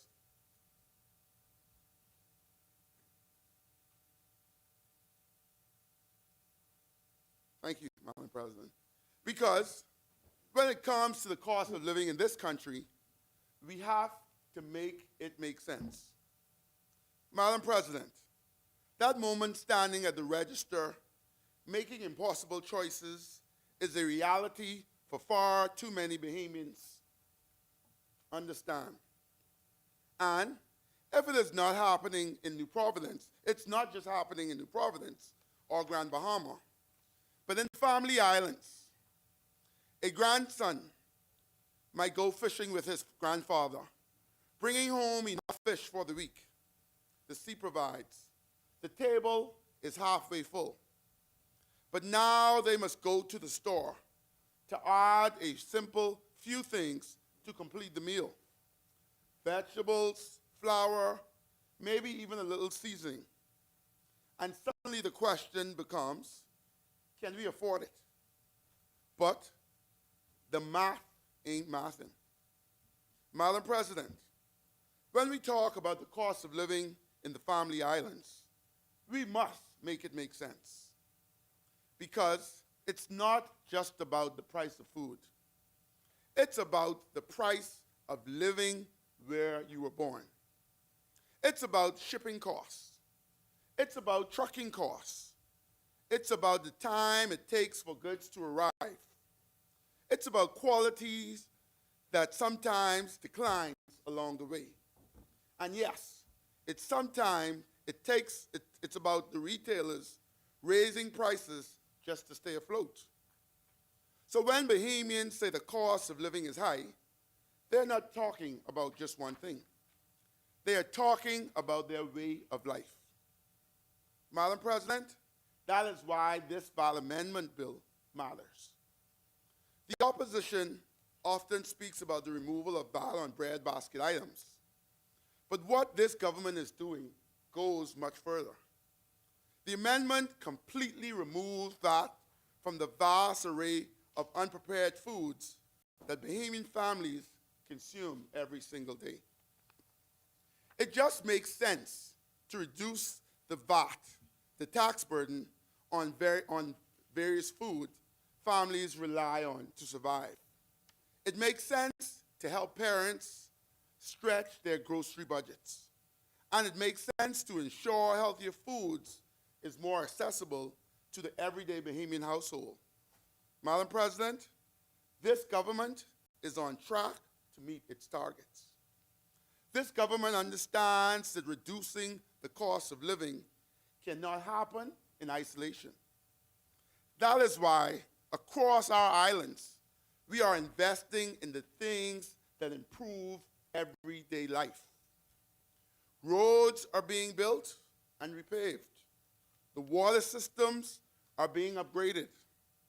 Energy reform is being prioritized. And education and training programs are expanding so that every Bahamian can upskill, grow, and thrive. But we must be honest. Even as we make progress, there are still some challenges. Shipping costs remain a major concern for Family Islands. And I want this chamber to know that I'm actively agitating on this issue, especially as we face global pressures of the rising gas costs. Because if the price of fuel rises internationally, it impacts the cost of moving goods across the archipelago. And once again, we must ask ourselves, does it make sense for Family Island residents to carry heavier burdens? Madam President, let me share another story. A teacher stationed in the southern Bahamas calls home to a colleague in New Providence. She asks them to place a few items on the mailboat: some meat, some goods, canned goods, some fruits, maybe a few household supplies. On paper, those items might be cheaper in Nassau. But once you add the shipping costs, the trucking costs, the waiting time, and sometimes the reduced quality when these goods finally arrive, the price can be through the roof. Why? Because of the cost of living. And that is why we must continue working to make the system make sense for all islands. From Bimini and the Berry Islands to Ragged Island, and San Salvador, every Bahamian deserves the same opportunity to thrive. No island under this administration will be left behind. Madam President, this government's blueprint for change was designed to open doors through education, entrepreneurship, and modern infrastructure so that no Bahamian is locked out of progress. Whether they live in Bimini, Andros, or Maguana, the promise must remain the same. And we have already begun delivering on that promise.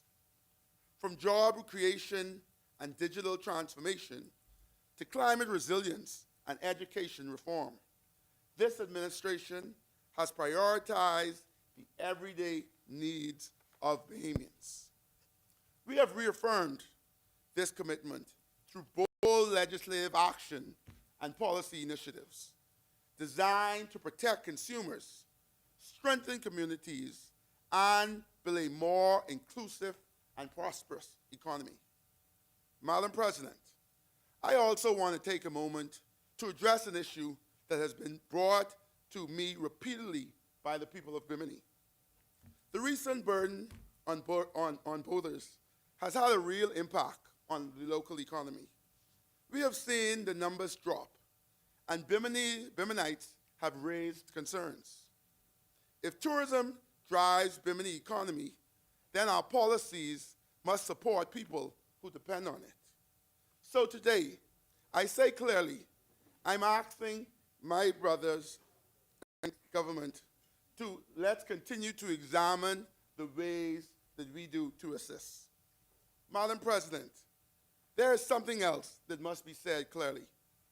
When government reduces VAT, that relief must reach Bahamian people.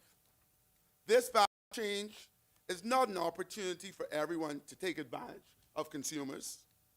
And as Executive Chairman of the Consumer Protection Commission, I want to remind businesses that they should not use an opportunity to pad profits while families continue to struggle.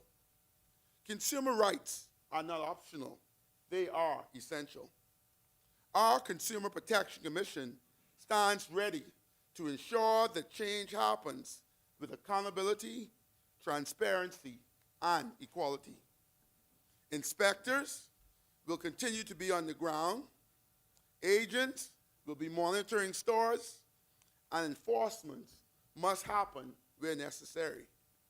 Our Consumer Protection Agency, along with price control, will be diligent in ensuring that every single cent of the reduction is passed on directly to Bahamian consumers. Because when government acts to lower costs, the marketplace must operate in lockstep with the people's interests. Madam President, along with the enforcement of this new VAT policy, we are entering a new era of transparency through technology. My brother in the Senate, the Trade Commission's new Price Pal app will allow consumers to compare prices and make smarter choices. Imagine that power in the hands of Bahamians across every island. I won't go into details because I'm sure he will discuss it, but again, it's a game changer.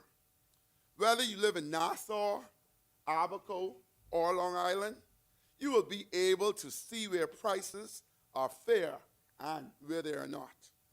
That is how you continue to make the market make sense. And I want to specifically thank the inspectors who recently canvassed stores in Bimini.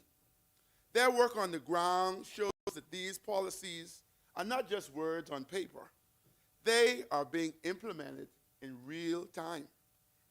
Madam President, at the end of the day, this bill is about more than just tax policy. It's about the mother at the grocery store register. It's about the fisherman bringing food home to his family. It's about the teacher waiting for supplies on the mail boat. And it's about ensuring that the promise of the Bahamas extends to every island and every household. So when we remove VAT from essential foods, when we strengthen consumer protection, when we invest in infrastructure and opportunities, we are working to make life make sense for every Bahamian family. This is why, Madam President, I support this amendment. And before I take my seat, Madam President, I want to briefly address this newly introduced CAPAS program, as I will not be present in this chamber tomorrow when the debate takes place. Very short. But I got work to do for the people. During my time in the Atlanta Consul office, Madam President, I had an opportunity to see firsthand the incredible talent of Bahamians on so many levels, whether in film, theater, or across the wider arts community. Our people are gifted. The creatives are capable of competing on any stage, and this is why this opportunity should not be up for debate. CAPAS, dedicated to providing an historic education in the arts, offering programs in music, dance, theater, and visual arts, are giving young Bahamians throughout the Bahamas a pathway to develop their talents and pursue their passions. It is an investment in creativity, in culture, and ultimately in the future of our country. With those few words, Madam President, I support the amendment. Thank you.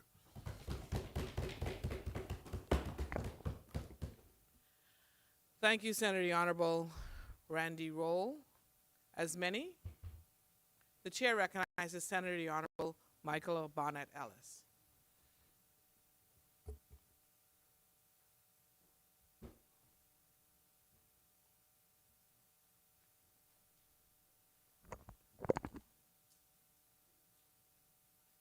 Thank you, Madam President.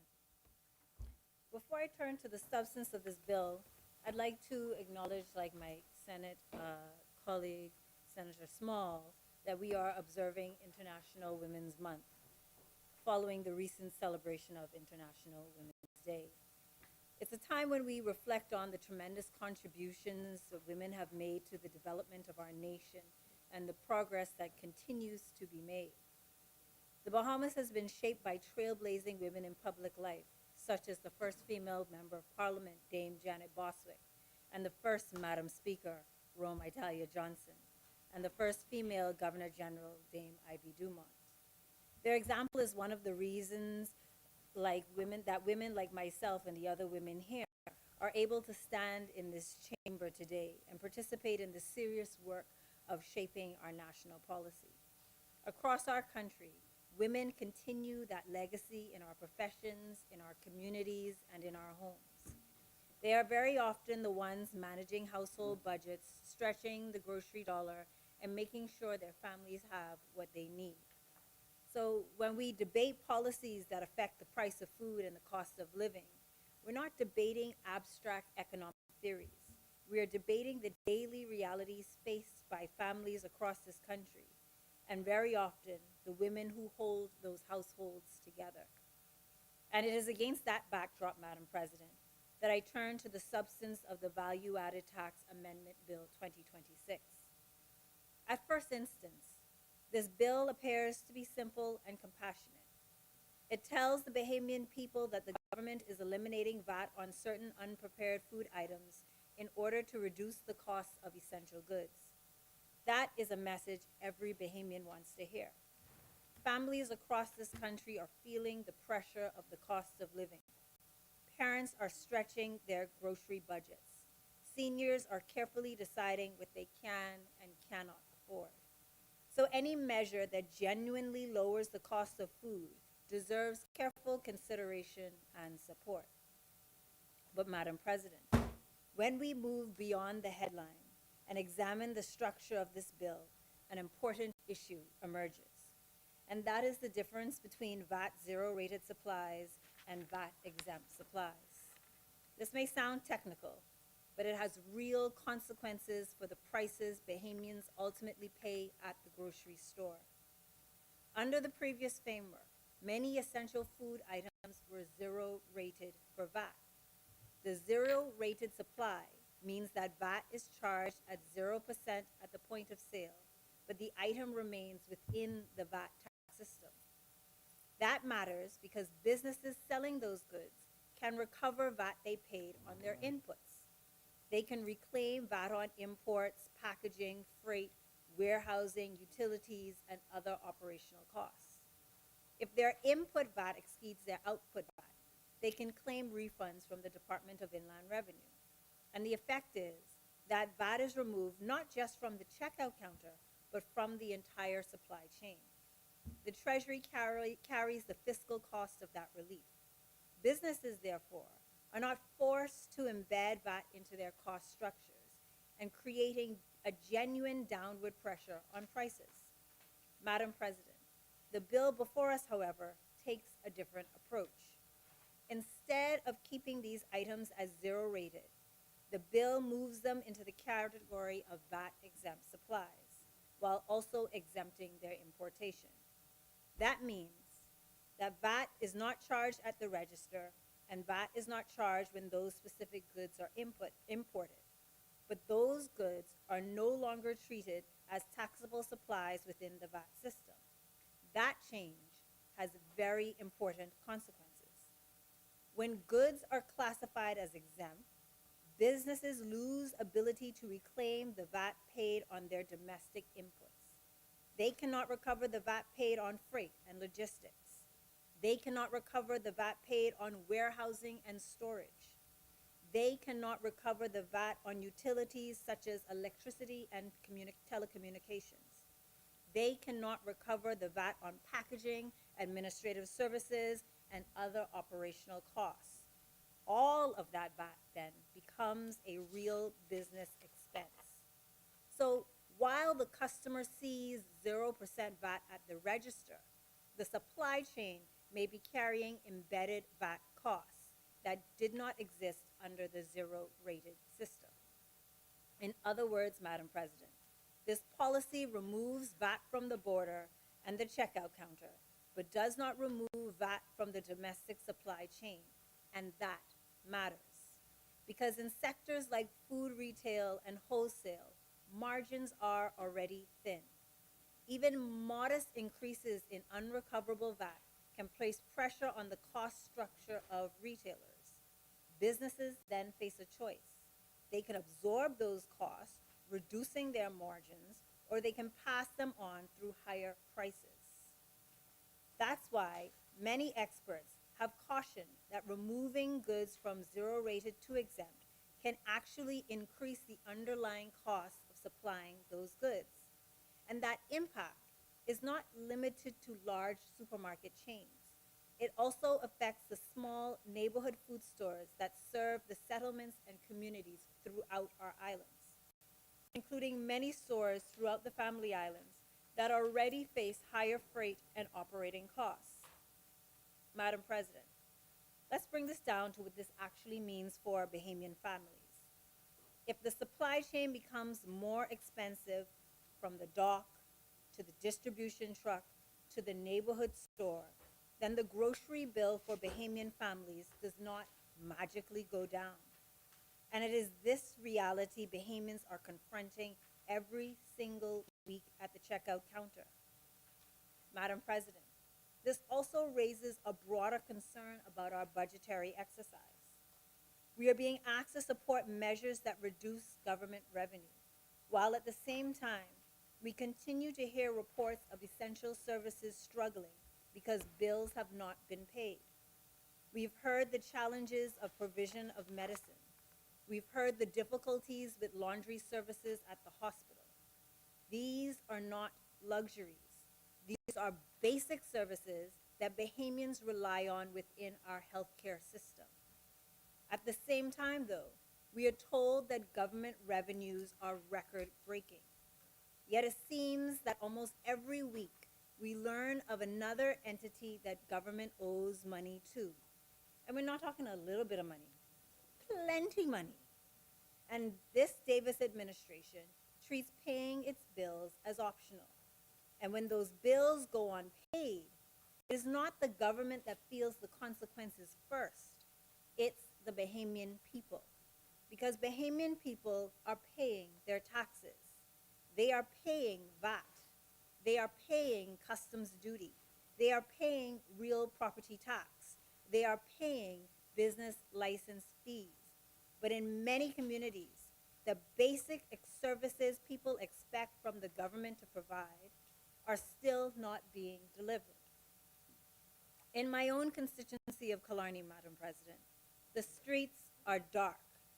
There are too many street lights along West Bay Street that do not come on at night.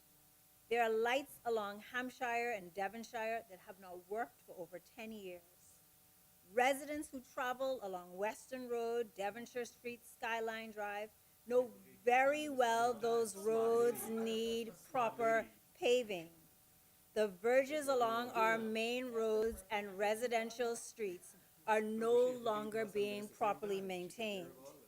As the West continues to grow, the needs of that community are becoming increasingly clear. We need another police station in the West. We need a clinic in the Northwest. We need seawalls to protect our coastline. We need CCTV infrastructure to improve public safety. But Madam President, the obvious question is this: how are we going to deliver these things if our public finances are not being managed in a way that makes sense? If the Princess Margaret Hospital cannot secure clean bedding because laundry services have gone unpaid, if nurses are telling us that the wards are severely understaffed, if police health insurance premiums are in arrears, if NHI can't pay providers, $8.9 million owed because of fiscal constraints, if the Ministry of Works owes $68.1 million for work done, if Harbor Island's water issues still can't be resolved, if beaches and parks are in unprecedented states of repair, but the Beaches and Parks Authority has already spent 89% of its budget in the first 6 months, if there is $241.9 million in unpaid government bills, then clearly something in the system is not aligned. Sometimes, when we debate policies like this, it feels as if up is down and down is up. We are moving items between zero-rated and exempt categories. We are told, that moving items between zero-rated and exempt categories will provide relief. But this consistent tinkering within our VAT system is not addressing the real economic pressures facing Bahamian families. What Bahamians need is an economy that works. What we need is a revenue system that raises the funds necessary to run this country without placing additional pressure on Bahamian families and Bahamian businesses. And we must be honest about another issue. We must stop entering into contracts that are overfluffed and oversized, bigger than Dolly Parton's hair in the 80s. Because when government loses spending discipline, the consequences eventually fall on the Bahamian people. And when you put all that together, Madam President, all I could say is make it make sense. Madam President, this is also why so many Bahamians have become disillusioned with politics. It is why voter enthusiasm drops and why people sometimes question whether their vote really changes anything. When policies stop making sense to the people living with the consequences, confidence in government begins to erode. And Madam President, moments like this remind us why leadership and good governance matters so much, because the decisions made in this place ultimately shape the choices the Bahamian people will make about the future of their country. Because when policies don't make sense in Nassau, they definitely don't make sense on the Family Islands either. And they do not make sense to mothers like me, trying to stretch our grocery budget as far as it could go, to the small shop owner trying to keep the lights on, or to the taxpayer wondering where their money is going. Because Bahamian people are doing their part. Like I said, they're paying their taxes, they're contributing to the revenue of this country, They're working hard every day to support their families and their communities. And like Ancient Man said, I ain't asking for much. I just want enough. Bahamians are not asking for grand announcements or complicated explanations. They are asking for leadership that manages the country's finances responsibly, policies that genuinely lower the cost of living, and a government that delivers real results in their communities. Because at the end of the day, Madam President, the Bahamian people are not interested in spin. They're interested in whether their lives are improving. And if this government cannot meet that simple test, Madam President, the Bahamian people will soon have an opportunity to choose a better way forward. Madam President, Bahamians are doing their part. They're now waiting for the government to do the same. Thank you, Madam President.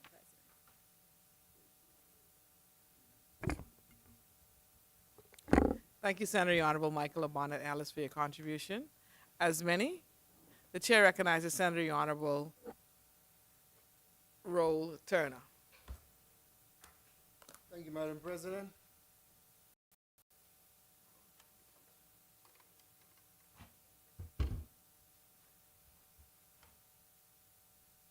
Every time I get into these chambers here at the Senate, I count myself as fortunate, and I thank those who played a role in my presence here.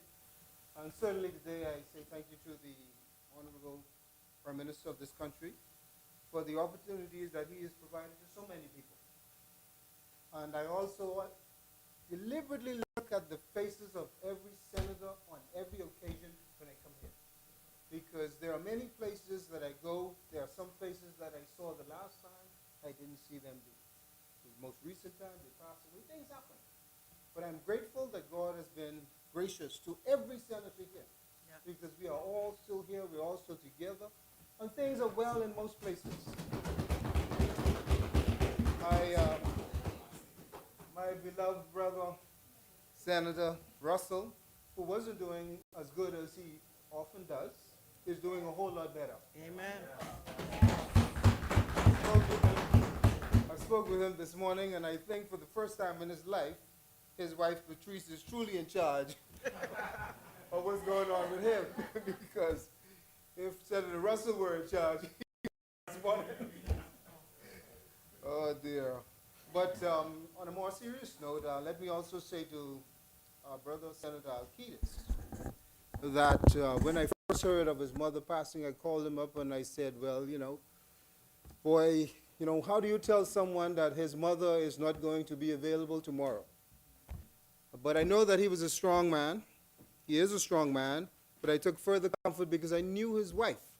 And I know that she would provide him the comfort that he needed at this time. But then what do you say to a man when the comforter now needs comforting? Because her mother passed away. It's a good thing he's a strong Bahamian man and can carry much burden, because this is not one that you just glance over and say, well, tomorrow everything should be back to normal. It certainly will take some time and some adjustment for you to get back to what may be considered closer to normal. I don't know if you'll ever get back to normal when you lose a mother, but you can certainly attempt to get closer to that. This morning I also sent condolences to folks in Grand Bahama. We lost another big one, Madam President, in the person of Ms. Bonnie Baisden. Bonnie Baisden over the years was a great mentor and a great coach to many of those who are interested in the sport of basketball. She really did epitomize so much of what is a good, decent, and faithful Bahamian woman. For many young men throughout the northern Bahamas, she was the mother when their mother or father couldn't be available. So I know that she is going to be missed. And certainly our country owes her family and her a debt of gratitude for the service that she has provided to our island and the Bahamas over the past years. Again, I express my condolences, and I pray that God will continue to comfort and guide all of these individuals that suffered some form of personal loss during this time of their bereavement. Madam President, I also take note of what happens in our Senate on every occasion that I come here. And you may have noticed that for me, I deliberately keep it short, I stay to the point, I stay concise, and I keep it straightforward in my presentations. Because when you come from an island, you have to be clear in what you say. You have to say what you mean, and you have to make sure that what you are saying is correct, because when you leave these lofty chambers and you return back to your island home, there are some folks there that will keep you to your word, remind you of what you say, and expect you to live by that. So to maintain my credibility, I always present the truth and the facts here. This morning I stand and I do support the value-added tax amendment. As I turn my attention to the value-added tax amendment bill, I acknowledge that what this presents is positive and good to the Bahamian population, because this is another layer of relief to families. Sometimes we attempt to peel away these layers and we say that this one wasn't good, no. Every layer of comfort to the Bahamian family is a good thing. Making ends meet is important, Madam President. For persons to be successful in managing their family needs, it takes their effort, yes, and the foundation that a good government can provide, because inflation has not only hit the Bahamas, but it has hit everywhere in the world. We know that we are certainly not exempt here. So we must do collectively as much as we can to bring relief to as many people as we can, and as soon as we can.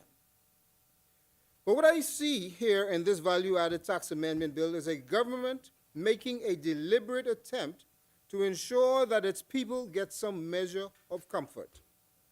It wasn't so long ago that folks basically had a list of about 20, 25 items that were said to be called the breadbasket items. Now, let me say, for me, it often made me feel at that time that somebody thought that corned beef ought to be our staple. It often suggested to me that the meat that Bahamians ought to enjoy ought to be constrained to corned beef.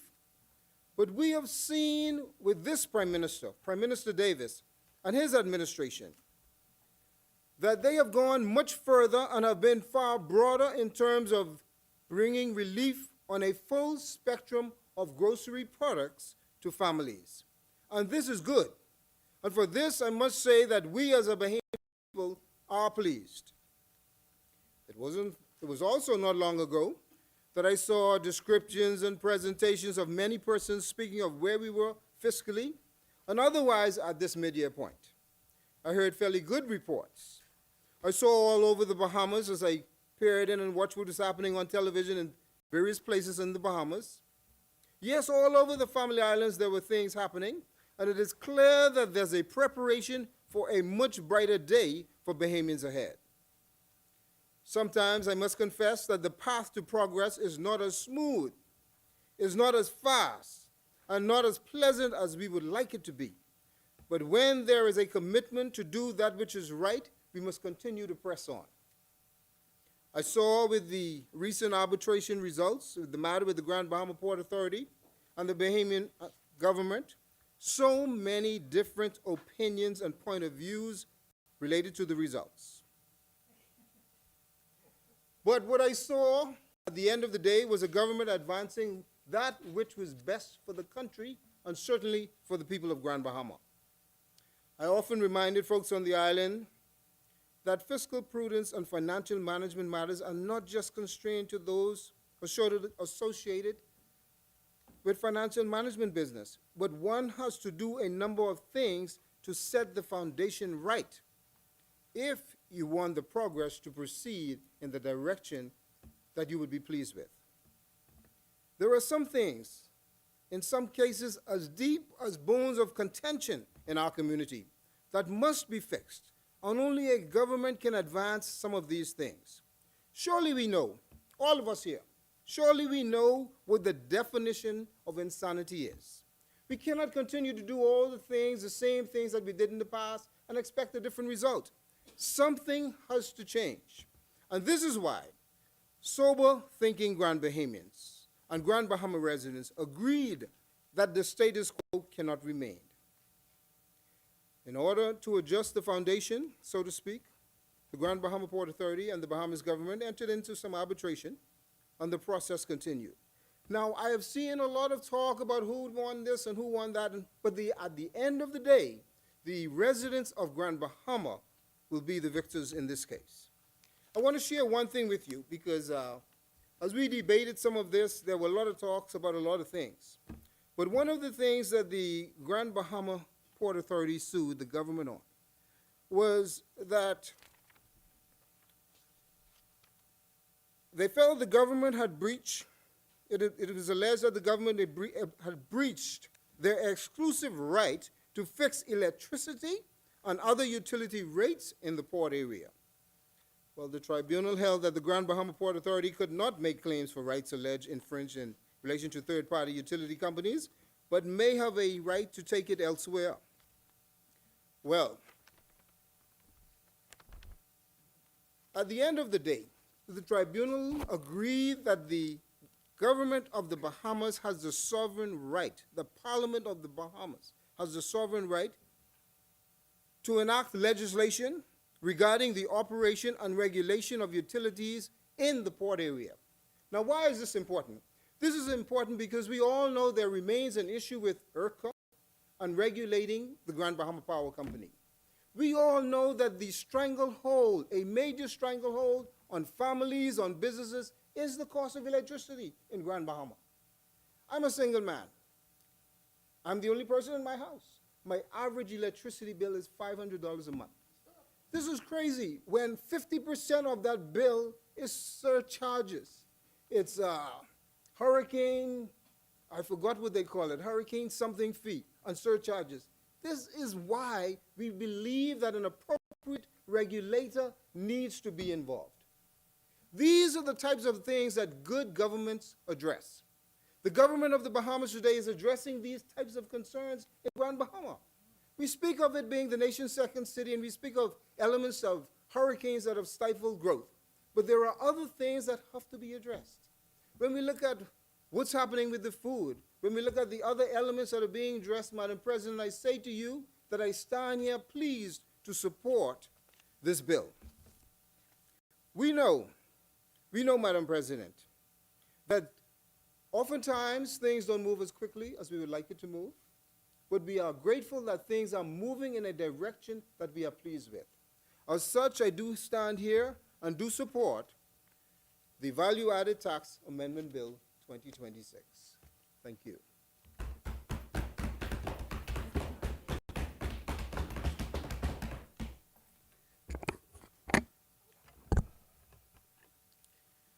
Thank you, Senator the Honorable James Roll Turner. As many, the chair recognizes Senator the Honorable Reuben Raming.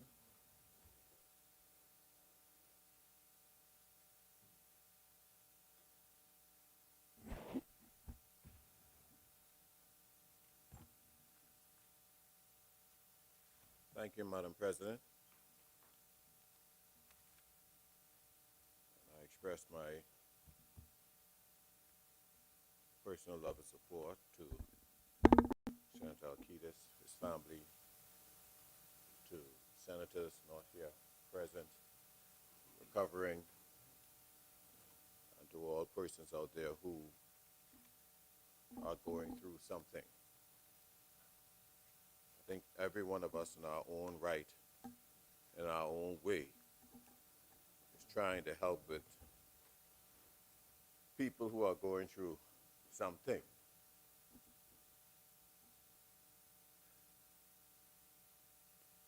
Madam President, with the value-added tax amendment, I have some similarities with Senator James, which is the fact that anything that helps is good, whether it solves the problem or not. A help is a help. I remember the story of Lazarus and the rich man, where the rich man was in hell and he just wanted Lazarus to tip his finger in water and cool his tongue. It might have helped, might not have changed the circumstance, but it helped. And I think all of us in our heart would agree that even this amendment is no panacea. Because if we all had our way, we would say no taxes or nobody. Let's get all our money from foreign and let all Bahamians pay no taxes. So for all of us, in its proper context, we'll look at this as but dipping the finger in water to help cool the tongue. But if we had our way, if we could have controlled all the vicissitudes of the global society and in the world, and we could have brought it to the point that all our governmental revenues and needs could be strictly collected from other sources other than Bahamians, I don't think there is a entity civically or governmentally that will not support that as the ideal. But it is not. I hate debating, Madam President, things in a vacuum because, you know, in all our getting, we need to get understanding. And sometimes we are so busy fighting each other that we end up setting a bad example for the people we serve. And we end up mixing up people's head like conch salad as related to their responsibilities. And then political promises begin to come more and more chaotic and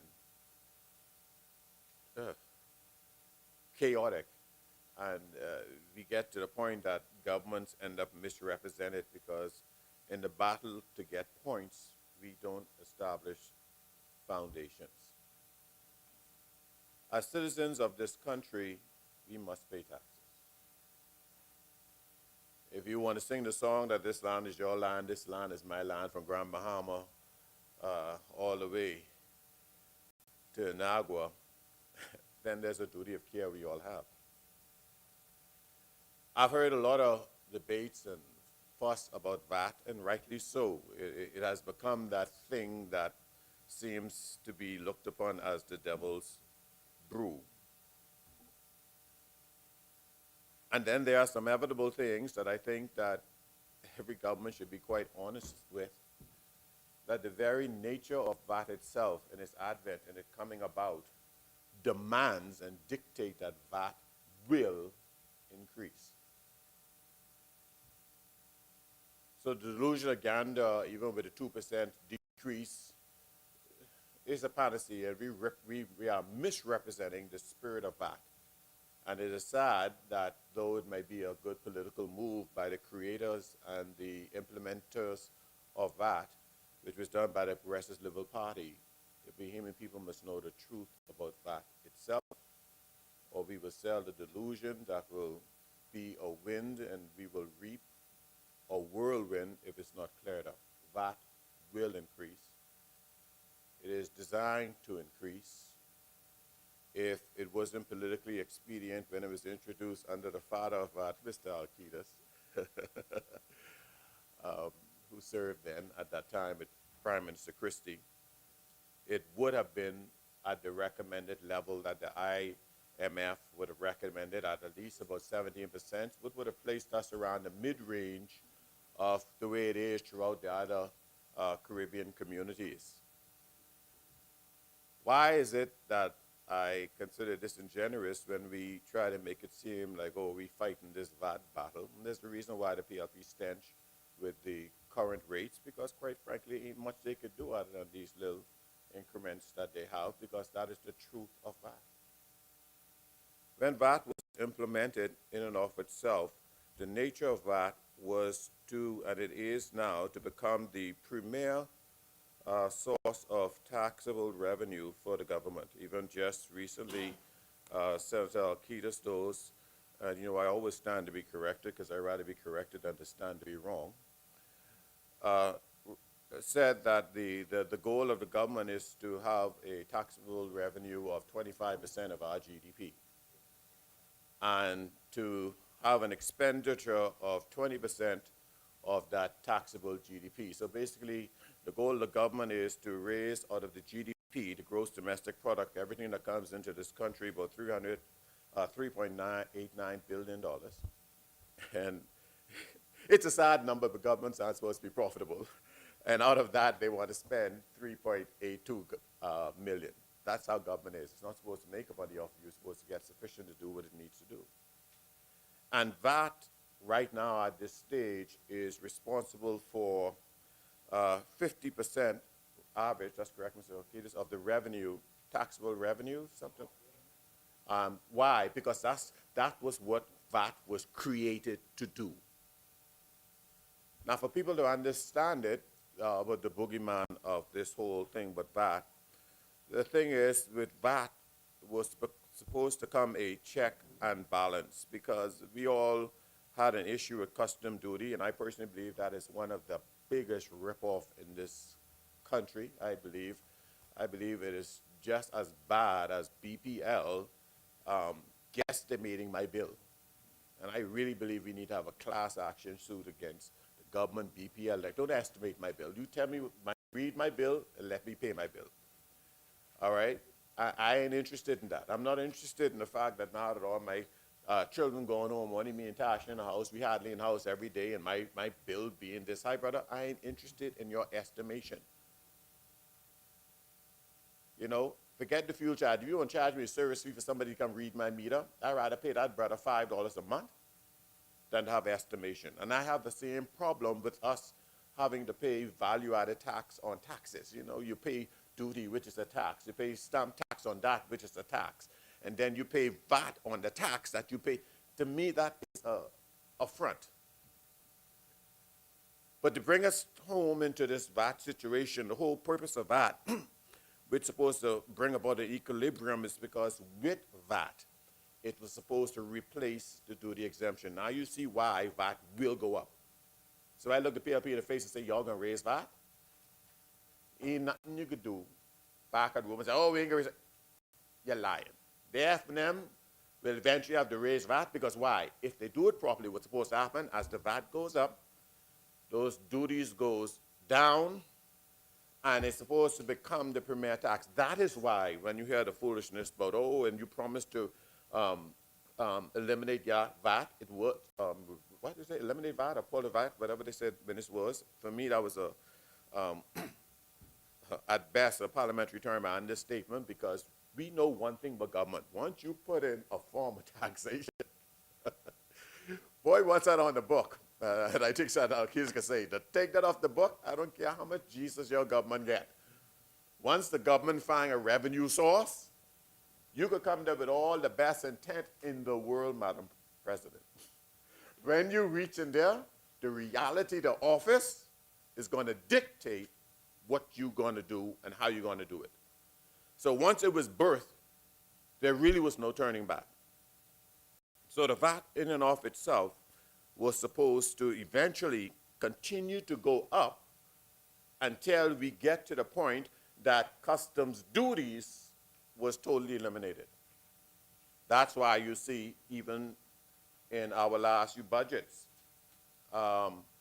we see on a regular basis a trimming down of duties. And when VAT was introduced, Mr. Alcides, that's correct, you all had a massive adjustment in duties at that time, right? And when we made the adjustment in VAT, up 60, what, 60%? Increase in VAT? All right. And VAT, there was a massive duty exemption cut along the board. And what we did was, unlike the original implementation of VAT under the Progressive Labour Party, we created listings for items to be zero rated and other classifications where there were eliminations that was not able to be done until it was made into law. These are the reality. And unlike what my senator said in raising the issue with washing machine and so on and so forth, I really get tired of hearing that foolishness that has been debunked. I'm not calling her foolishness, but the statement like that circulating around is foolishness, because quite frankly, even at the same time when we had the advent of the VAT introduced at the raised to the 12%, which was necessitated because why of the expenditure of the government, as we know. At the same time, for example, household appliances and everything else was reduced by almost 50%, from 45% to 25%. 25%.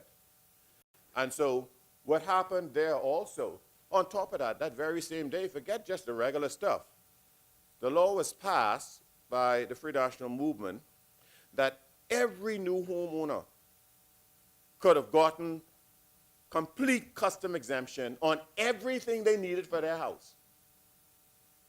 Every appliance, every furniture, the material, everything needed. For a new homeowner, you could go ahead and you could say, here, this is what I need. You could bring your whole house in a box. So when I hear this kind of stuff running on, I sometimes say, you know what? I wish there in life could be some political referee, you know, who could just come and say, oh, yeah, you're talking sense, but that part is foolishness. You're talking sense, but that part is foolishness.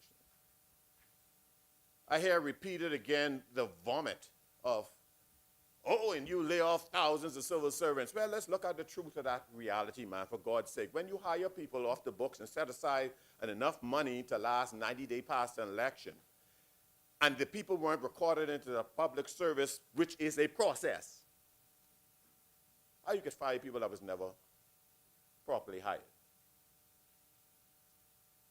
And then in the same breath, when there was an opportunity for us to legitimately right-size the government, which every administration attests to, but didn't have the courage to do, every administration, that the civil service has been bloated. And one of the best ways to help balance our budget is if we could possibly right-size the civil service. But during COVID, a time when you could have actually made and lawfully and reasonably and politically expediently, you didn't see the kind of layoffs going on. So we reached to a point in life when we look at the VAT. Madam President, you know, I do not ask for protection in this House. I'm not asking you now, but I'm saying if Senator, what's your name again, continue to the babble, because I feel a temptation to say something towards him, and I want to avoid that. So out of respect for your place, if he has something to say, tell him stand to his feet and say it. Other than that, show the basic courtesy that I tend to show when other person's doing. And I'll just pause and I'll continue on, because I'm just saying that because I'm trying to avoid, trying to continue. All right. All right.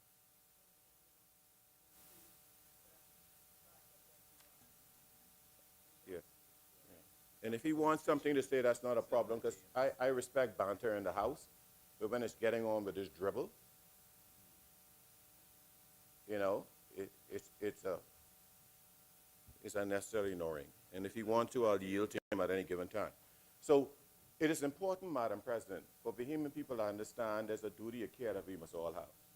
And governments have to make decisions that they need to make as it relates to these things. And the reality is that the VAT, the way it was designed and the way it was built, will go forward.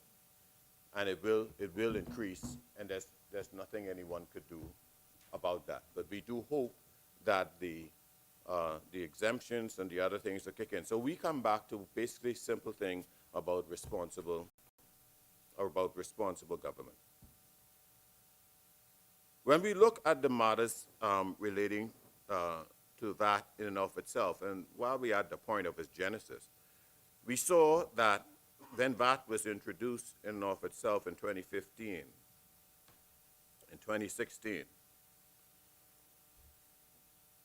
it was introduced at a time where the GDP growth of the Bahamas is 1%, and during the time of the 2016 leading to 2017 election, the GDP then under the then Prime Ministership of Perry Gladstone Christie, that notwithstanding fresh revenue intake from this new tax of almost $1 billion.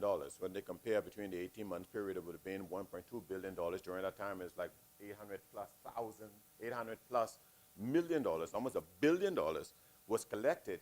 Yet during the same time when the VAT was introduced, at that time, Madam President, the GDP of the country was negative 0.2%.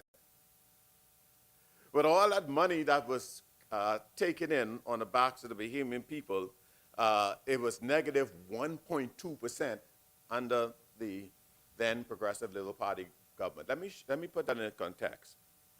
in 2019, after Dorian and the other hurricane that was on the southern end of our country, and leading into the advent of COVID, our GDP was down by 0.8%. But yet at the time, and that was under Dr. Minister's administration, FNM administration. But under the time when VAT was introduced, and it was hailed as the most successful rollout of VAT in the hemisphere, that the government coffers was flush with extra money on top of that, that new money coming in. Yet our GDP fell much lower than it did, with no hurricanes, no nothing, than we did during two of the worst hurricanes that hit our country and the advent of COVID. Because why? It would seem that people see that when there is revenue flowing in under certain classes and certain administration, there seem to be people get happy and think it's some sort of a slush fund because it didn't do what it's supposed to have done to impact the people. In the midst of all that, let me go back to Senator James again. Again, I'm like with him. Anything that could be done that can be helpful, I am grateful for. I am grateful for. But we could all do better. Where I see the deception in this bill lies is in the thought. Because we understand the numbers quite well, Madam President. We understand the terms used in the drafting of this bill very well, Madam President. And if the government had really had a desire to maximize the impact of what they said, so I'm not putting anything beyond them. I'm saying if they were saying we want to give you 5%, a break of 5%, and they want to make sure that the people get the break that they say they wanted to get, which is that 5%, then the wording in this bill would have been done in such a way that the impact of the 5% will be had by the people. Let me show you why I'm concerned, Madam President.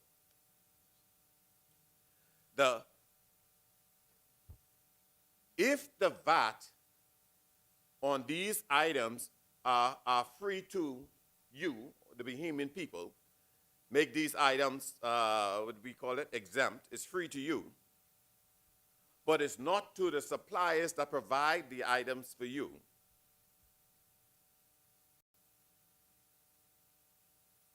Then we have to ask that question, is that exemption really a true credit?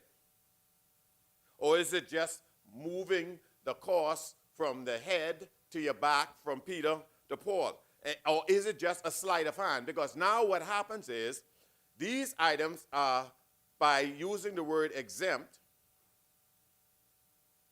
to the person who is going in the shop to purchase it, on their ticket, it will show the VAT exempted. However, on the cost of good itself, the actual savings will probably average 2% instead of 5%. You know why? Because the government simply did not say, we want to zero rate it. They use a technical term of exempting. So in other words, I want us to appreciate this, that the government on the, I think it's, 15 million you can save with this last adjustment? Give up a credit back to the people or waive in this last exemption, that 15 million, which is from that 5%, the government still is making that of the very same product on the back end. So in a sense, when you break it down, it ain't a 15% savings to you.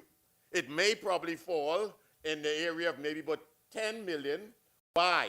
Because without the creditor and without it being classified as zero rating, the creditor who is not the end user of the product, the expenses incurred on the product still have to be transferred to the one who is purchasing it.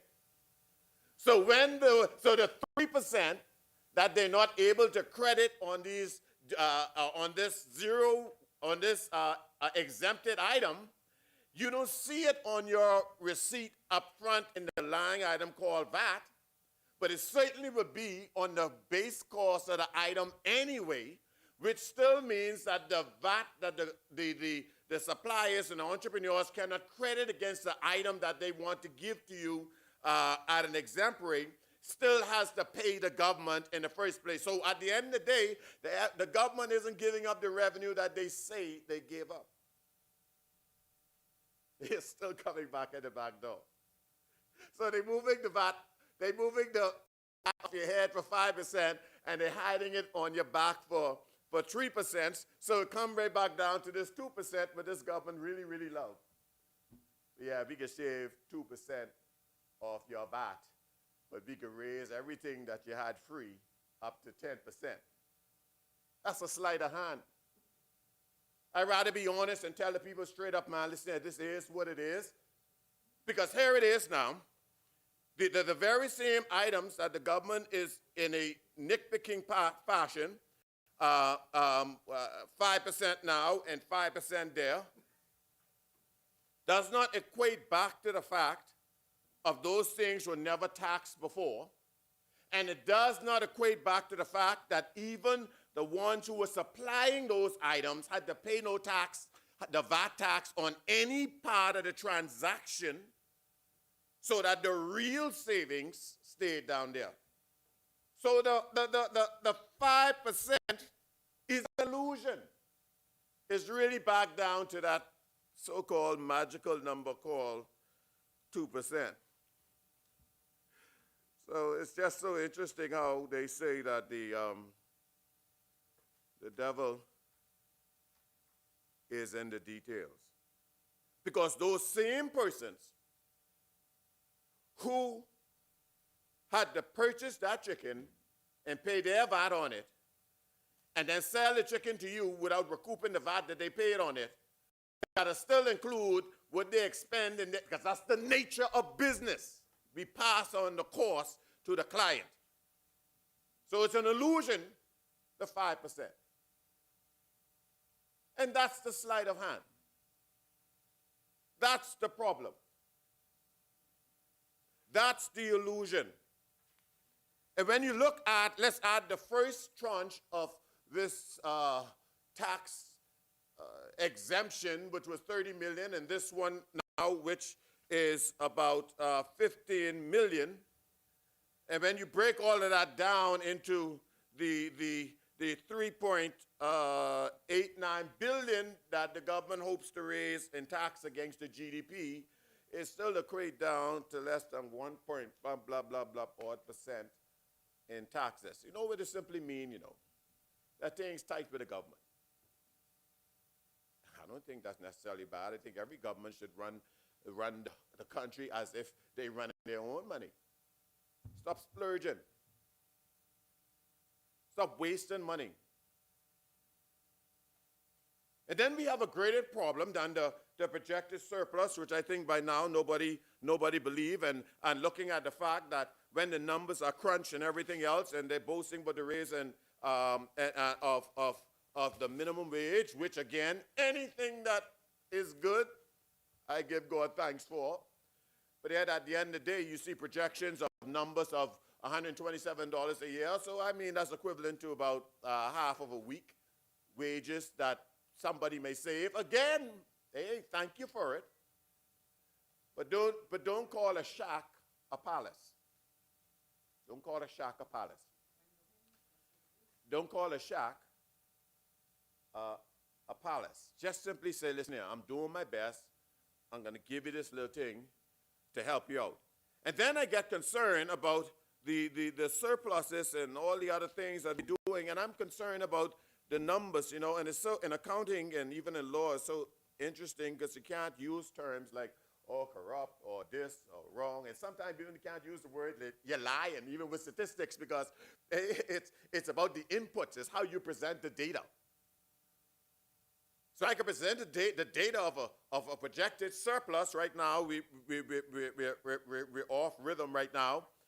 But when I look at all of the PPPs, the off-book PPPs, that the government will actually have to pay for because these PPPs aren't revenue generating, but they are a good way to keep them off the books, so when the numbers are crunched, the numbers at that time look good. I've seen this monster before. When we came into power, the first thing they had to do when they sat down in the cabinet and they had the opening prayer, I was told that the cabinet secretary came in and said, listen here, we need $400-something million now. And I wouldn't be naive enough to assume other governments hadn't experienced it. You know why?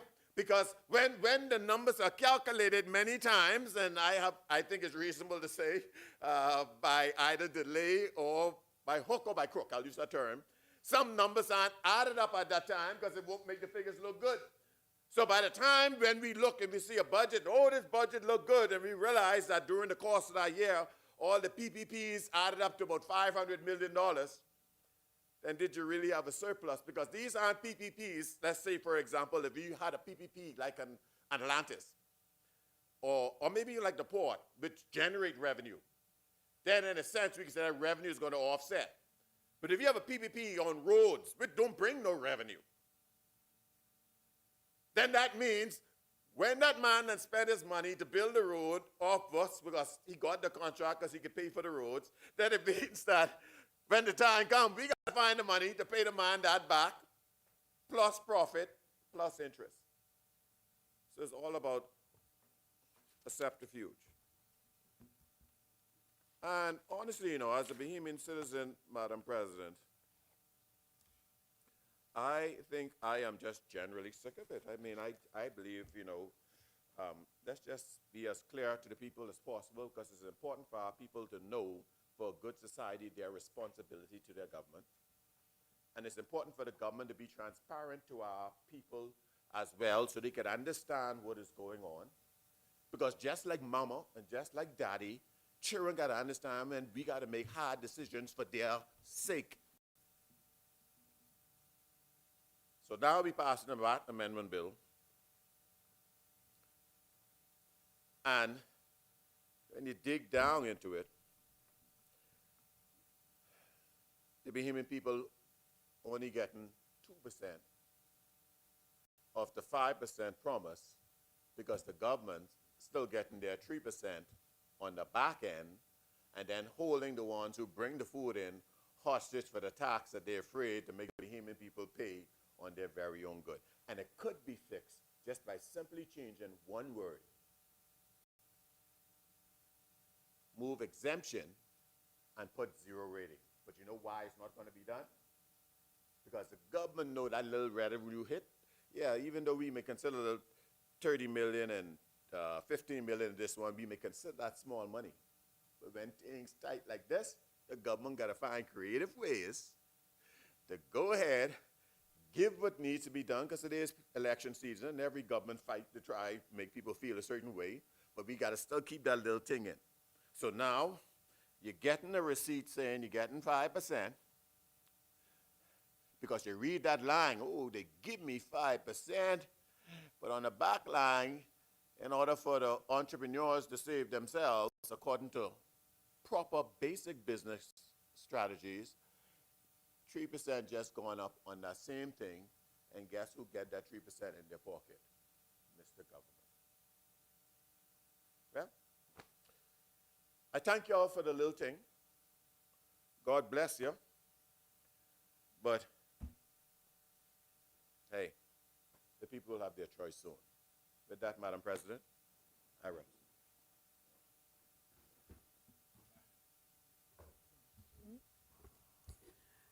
Thank you, Senator the Honorable Reuben Ramming, for your contribution. The chair recognizes Senator the Honorable Michael Halkitis. Thank you, Madam President. Madam President, I move that the business of the Senate do continue beyond 1 p.m. Is there a seconder?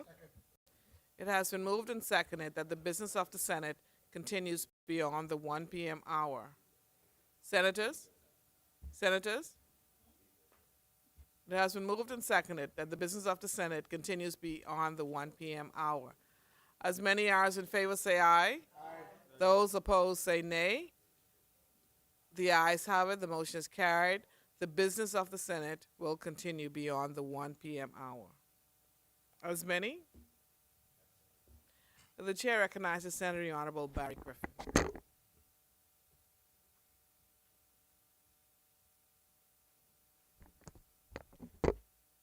Mama baked the Johnny cake, Christmas coming. Mama baked the Johnny cake, Christmas coming. Christmas coming, Christmas coming. Christmas coming, Christmas coming. Christmas is coming in April. Bite off fruits, bite off juice, bite off cereal, bite off meat, bite off everything in the store. Madam President, please allow me to begin a bit more formally. At the outset, I'd like to acknowledge the privilege of standing here in this chamber in the presence of all my colleagues and to express my gratitude to the Prime Minister for the confidence he has placed in me to serve as Senator in this Parliament. Public service is an honor. It is also a responsibility, and I am thankful for the opportunity to contribute to the work of this administration that has made a clear and consistent commitment to addressing the needs of the Bahamian people, particularly the very real pressures that families face when it comes to the cost of living. Madam President, before turning to the substance of the bill before us, allow me to also acknowledge a matter of note within this chamber. Over the weekend, I had the great pleasure of attending the opening of the constituency office of our colleague, Senator Michael Halkitis, in the St. Barnabas constituency. The office is conveniently located across from First Baptist Church and easily accessible to members of the public, ensuring that residents can engage directly with their representative and access the services that they need. The program was beautifully executed and well attended. The Prime Minister delivered remarks, and the moment reflected a strong commitment to accessibility and public service.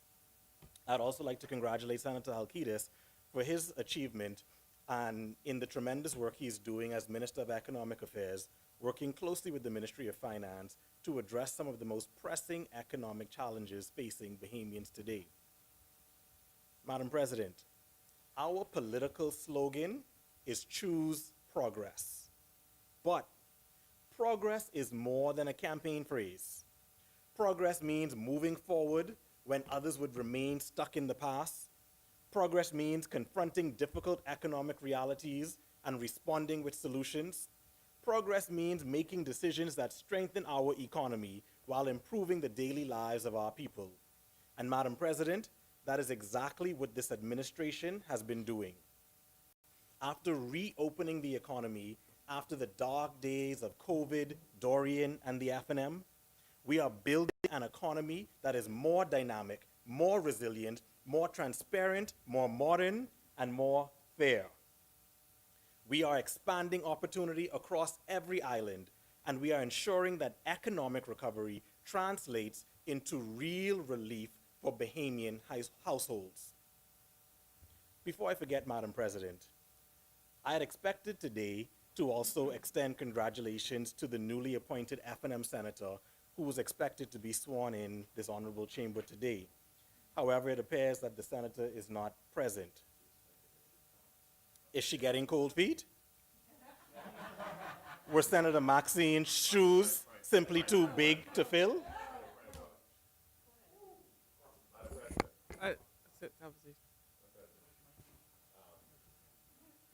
Chair recognizes Senator the Honorable Reuben Raming. Yeah, we don't have to be disrespectful. There are a number of senators who are here for different reasons. All right? And she's expected to arrive. What is your point of order? What's your point of order? Disrespectful and misleading of a call. No. That was really derogatory, man. Just don't. What is your point of order, Senator? Yeah. She is expected to be here. What is your point of order? You need to retract that statement and be more parliamentary etiquette towards our colleague.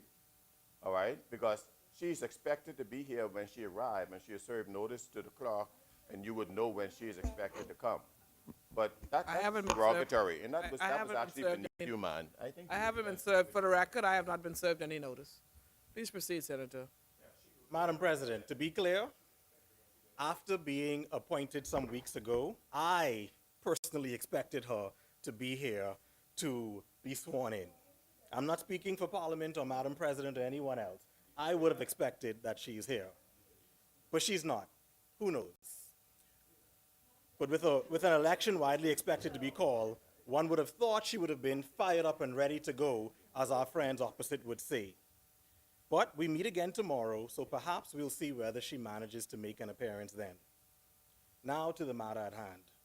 Madam President, today's debate on the Value-Added Tax Amendment Bill 2026 is far more than a technical amendment to the Bahamian tax code. It is about the cost of living. It is about economic fairness. It is about ensuring that the benefits of economic progress are felt at the checkout counter, at the pharmacy counter, and in the monthly household budget of every Bahamian family. This bill represents another step in a deliberate policy journey by this administration, a journey that began when we took office in the midst of one of the most difficult periods in modern Bahamian history, an F&M administration. When this government came to office in 2021, we inherited record levels of national debt, a damaged economy, unemployment in double digits, and severe pressure on household finances. But from the very beginning, we made a clear commitment. Economic recovery must translate into affordability and opportunity for Bahamian families. Let us consider the journey of VAT under this administration. The first step was bold and immediate.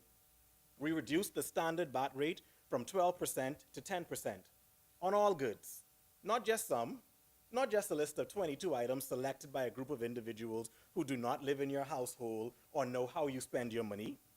VAT went from 12% to 10% on everything from gasoline to clothing, food, rent, absolutely everything. But we did not stop there. And might I add, when we did that at the beginning of our administration, they accused us of election campaigning at the beginning of our administration. But we didn't stop there. We went further and reduced VAT to 5% on essential items, including medicines, medical supplies, feminine hygiene products, infant products, adult care products. Madam President, as the economy improved and it made fiscal sense, we passed on more savings to the Bahamian people.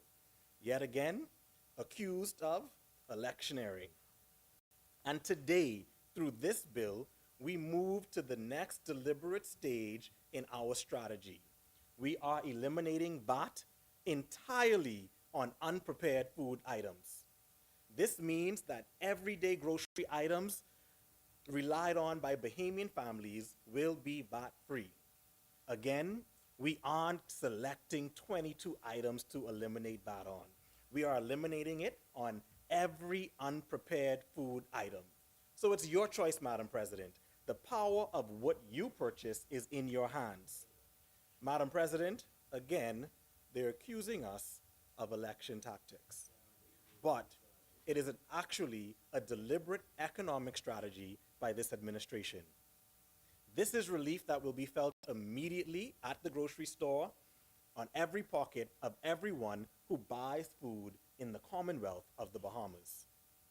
But Madam President, the story of affordability in the Bahamas does not begin and end with VAT. This administration has pursued a comprehensive affordability strategy. We increased the minimum wage, we implemented public service promotions and salary adjustments, we expanded the National Prescription Drug Plan, we implemented targeted customs duty reductions on essential goods, we delivered electricity reforms lowering bills for thousands of households, and the National School Breakfast Program, which has served over 1.5 million meals to students. Together, Madam President, these represent one of the most comprehensive affordability agendas in modern Bahamian governance. Madam President, I don't think you heard me. the economic strategy of the Progressive Liberal Party has resulted in one of the most comprehensive affordability agendas in modern Bahamian governance.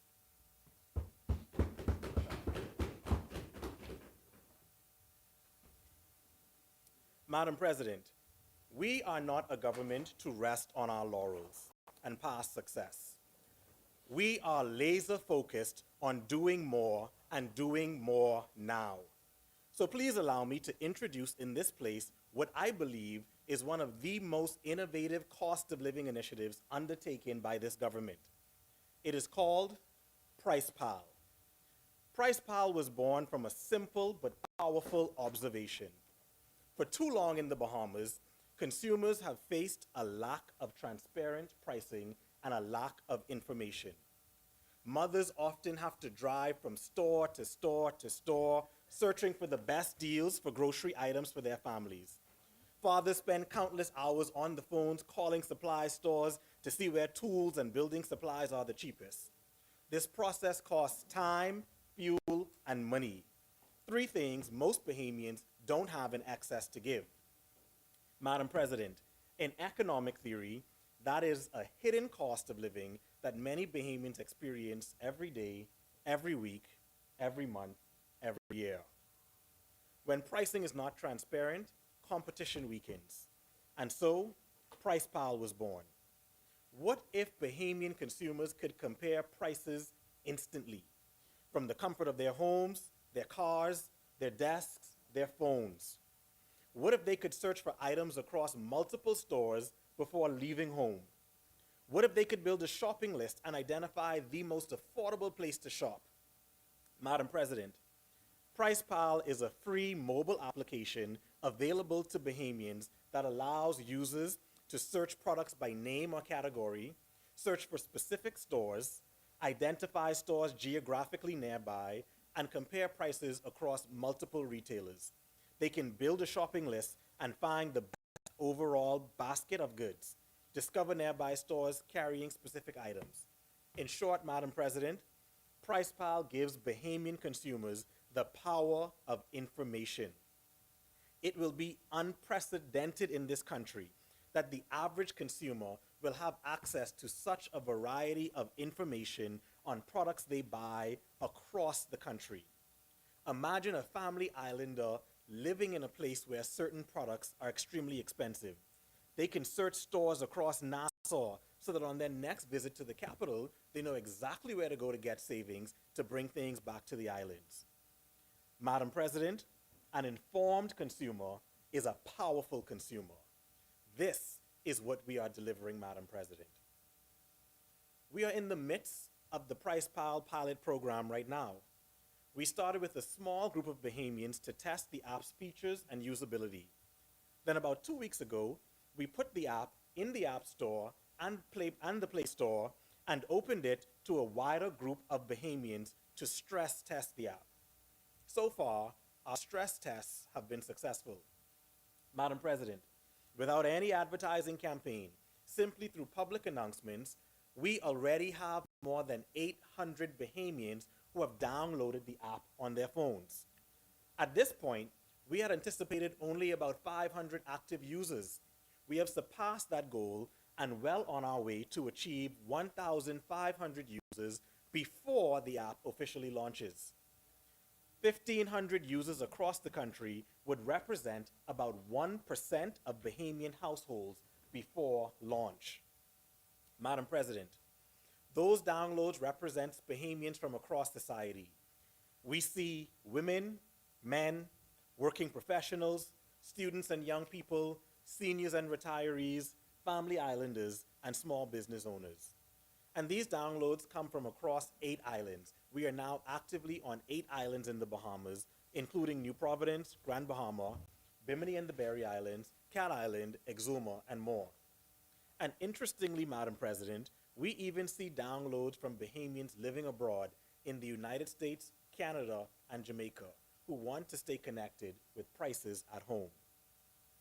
Allow me to go more into some of the numbers.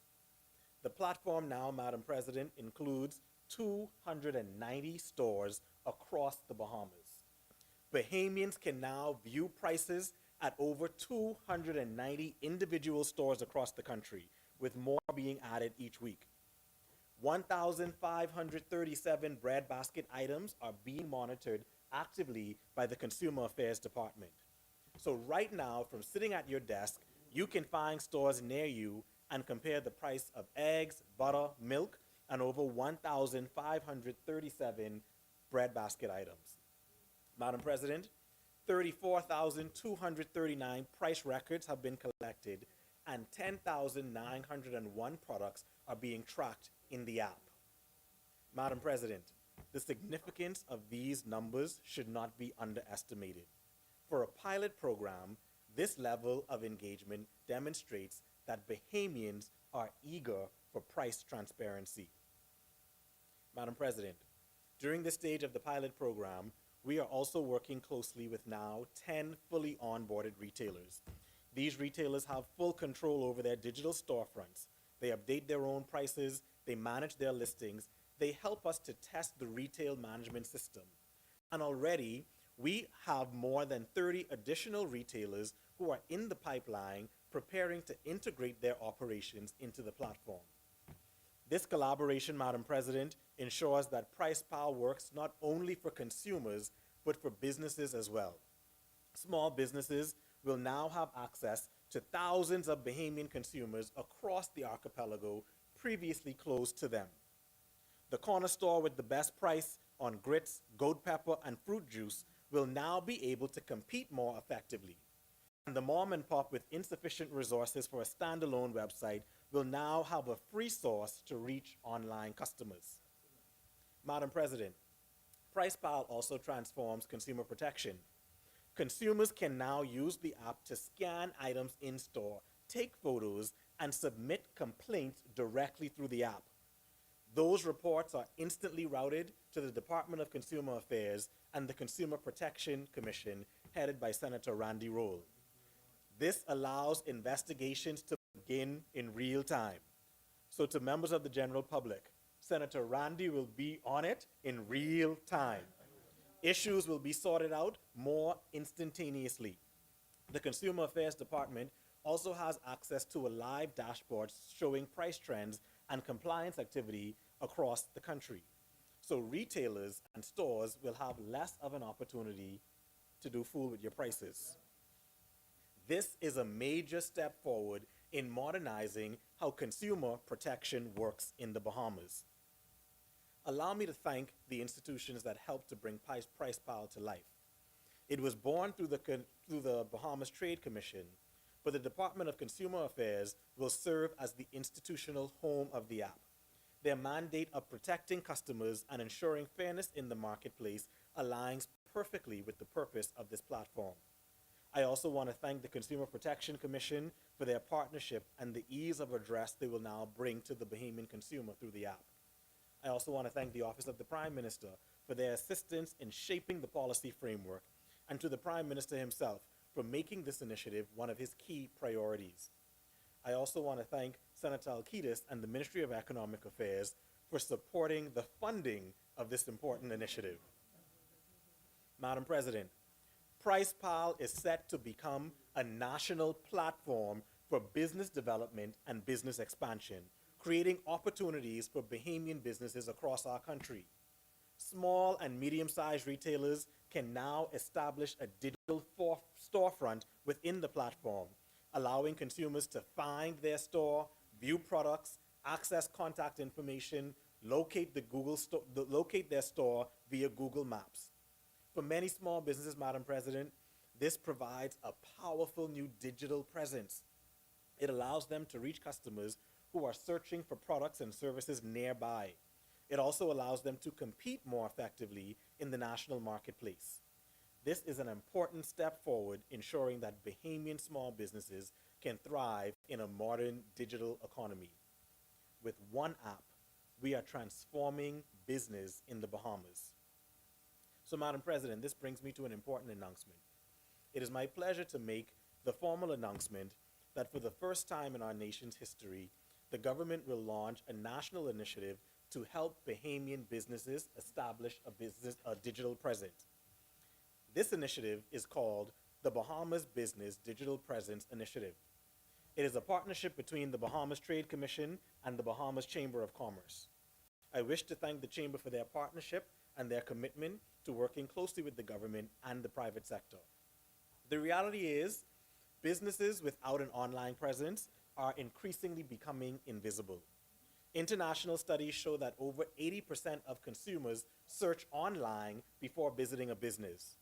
Yet many small businesses today still lack a digital presence. This initiative will help businesses establish websites, social media presence, digital storefronts, and searchable contact and product information. The government recognizes that micro, small, and medium enterprises are the backbone of our economy. The private sector is our economic engine. And as we modernize consumer protection and create a more transparent marketplace, we must also ensure that Bahamian businesses are equipped to compete. So through this initiative, we will work with local technology firms to help Bahamian businesses build their digital profiles and reach new audiences. This will help create a more transparent, a more competitive, and a more modern Bahamian economy, one that is better for business, better for consumers, and better for the country as a whole.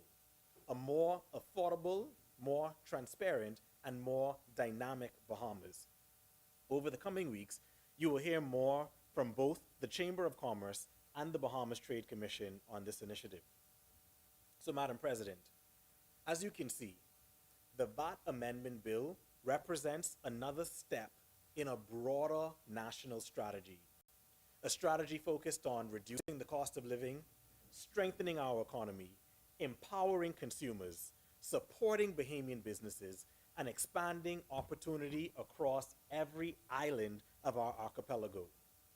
Madam President, it is all connected. Our economic strategy is creating a more resilient, stable economy and a more affordable and transparent marketplace. Madam President, this is a government of progress. And to all Bahamians watching or listening today, I say to you, if you support higher wages, if you support lower taxes, if you support transparent pricing, if you support digital access to businesses, if you support a more competitive marketplace, if you support lower prices and a more affordable Bahamas, then I implore you, choose progress. Choose a Bahamas governed by progress. Choose a Bahamas moved by progress. Madam President, I proudly choose progress, and I support the passage of the Value Added Tax Amendment Bill 2026. Thank you.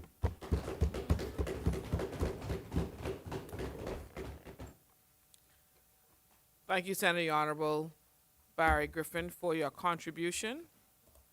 As many, the chair recognizes Senator Honorable Michael Halkitis. Thank you very much, Madam President. For a brief wrap-up, I want to thank all senators for their kind expressions of sympathy and condolence. I want to as well thank Senator Griffin, who just completed his contribution, for all the work that he has done as chairman of the Trade Commission and how he has really embraced his role with the Trade Diversification Committee as we seek to reduce prices and diversify our sources and help businesses and give consumers more choice. He has really taken on that role with enthusiasm, Madam President, and you can see some of the results that we have here. Madam President, there are just two issues I wanted to raise that came up during the debate. The first one was Senator Henfield's addressing the issue of the BPL hedge and talking about the importance of the hedge and accusing the Progressive Liberal Party of not renewing the hedge. Madam President, previous hedges undertaken by BPL were successful. They realized some savings. But it's not simply a matter of saying prices went up because the PLP didn't renew the hedge, Madam President. PLP had several hedges in place for various lengths of time that allowed them to purchase fuel, a particular fuel mix, based on the generators that they were using at a particular price. When you put in place a hedge, there's something called a premium, which is the price. You have to pay for that privilege to be able to buy fuel at those prices. And the fact of the matter is, when the hedge was in effect, there was some savings that were realized. I think the objective was to use those savings to maintain and upgrade engines. Unfortunately, that did not happen. We heard about the fire. I'm not casting any blame because at that time, Madam President, we were in the COVID-19 pandemic, and with government resources stretched, I can see the government using the savings for other purposes. The fact of the matter, when that portion of the hedge expired and the time came to renew it, the fuel mix had changed, the price of oil had changed, the premium, the price that it would require to implement that hedge again has changed. So it was not feasible to do it at that time, Madam President, when oil prices in those days were up to $120. Now, as was quoted by Senator Henfield, BPL has again, a few months ago, engaged in hedges when the prices of oil were back down in the 60s. And so these things fluctuate. There's a cost to them. And there's no denying when it was in, during the term of the Free National Movement, savings were realized. But unfortunately, we had the further deterioration of the plant that required more maintenance, et cetera, and the fuel mix had to change. And so I just wanted to say that, Madam, it's not simply that the fuel hedge was. This is complex financial transactions that a lot of moving parts, but thankfully there's a hedge again in place as we face this renewed crisis in the Middle East. And that's the other point I wanted to raise, Madam President, on the issue of exempting versus zero rating, and the public might put quite some. We have opted to exempt all unprepared food items from VAT. That means when you go to the grocery store, you will pay zero VAT on those food items. If they were zero rated, it would be the same thing. You would pay zero VAT. The difference comes, as I think Senator Ellis pointed out, was in the case of exemption, the customer pays no VAT at the cash register, and the merchant, who they also pay no VAT when they import these goods, but they cannot get VAT. They cannot claim VAT credits towards and apply them to those items. And so you'd see some discussion in the newspaper today and over the last few days where there's a complaint that the situation is complex, et cetera, because importers do not pay VAT. They do not pass any VAT on to the consumers, but they also cannot claim VAT input on those things that are not being charged VAT. In the case of zero rating, no VAT is charged, but importers and wholesalers and retailers, et cetera, can claim a VAT input credit. And so what happens is the government is then put in a position where they're paying money out, they're paying refunds out to these large wholesalers and retailers, et cetera. And so we opted, Madam President, there's no VAT, the importer is not being charged VAT, and so the consumer is not being charged VAT, but they will also not be able to apply any input credit to those exempt items. In reading some of the submissions of those in that industry, Madam President, they are talking about the difficulty of it and the time, et cetera. But as I had said previously, I think we sent a signal last year the direction we were moving in, and even when we made the announcements this year, we think that 3 months is ample time in this age of technology and AI, et cetera, to be able to make that adjustment. And so we will continue the discussion, but we look forward. I'm like Senator Young, I can't wait to go to the food store on April 1st. Madam President, with those few words, I move for second reading and committal of a bill for an act to amend the Value-Added Tax Act to exempt qualifying unprepared food items and certain imported goods from value-added tax and for connected purposes.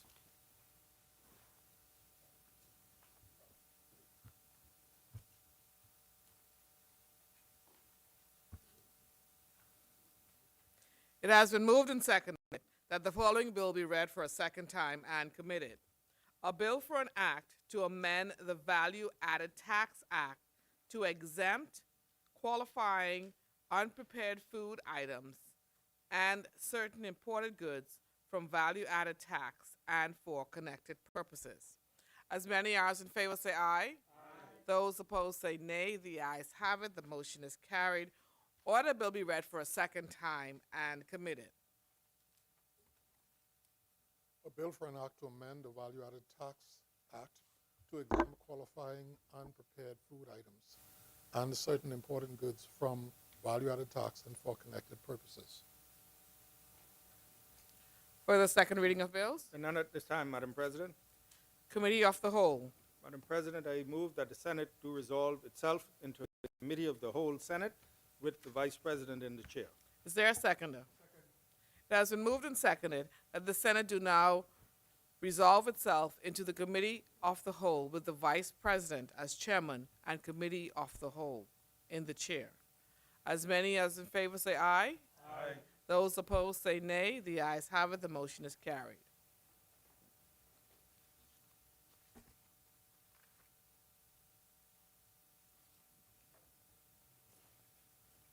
Committee of the Whole.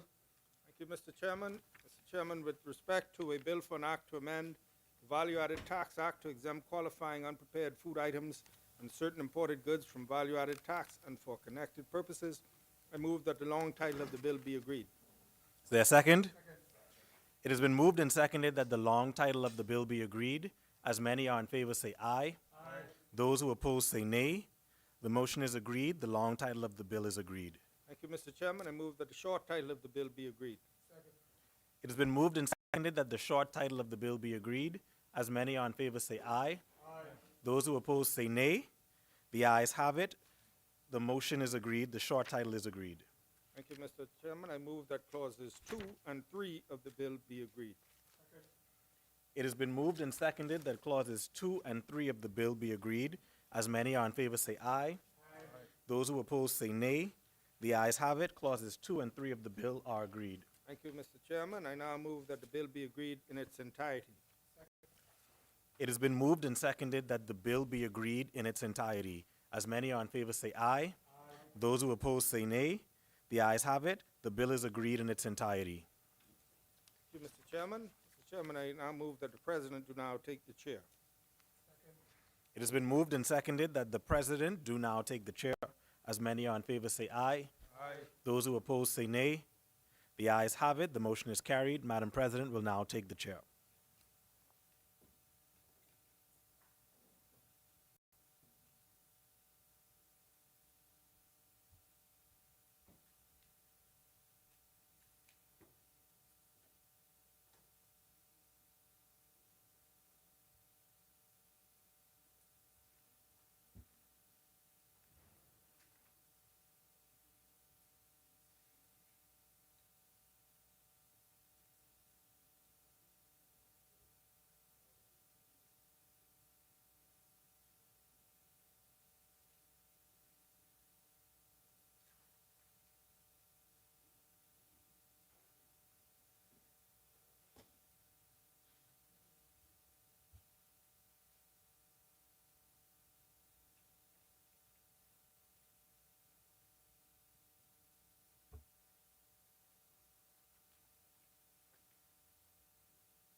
Madam President, I beg leave to report that the Committee of the Whole has examined the bill, having made no amendments thereto.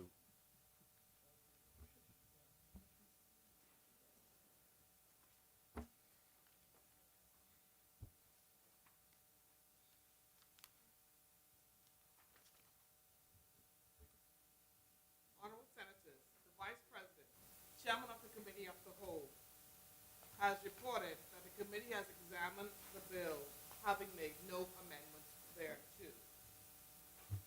Third reading and passing of bills. Madam President, I move for third reading and passing of a bill for an act to amend the Value-Added Tax Act to exempt qualifying unprepared food items and certain imported goods from value-added tax and for connected purposes.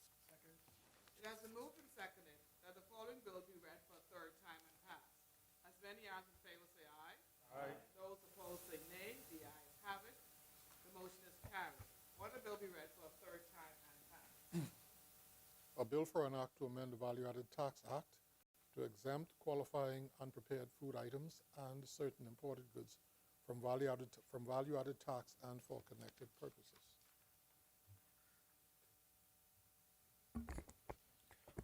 Order that this bill do now pass and the title thereof declared to be Value-Added Tax Amendment Act 2026. Further third reading of bills. There are none, Madam President.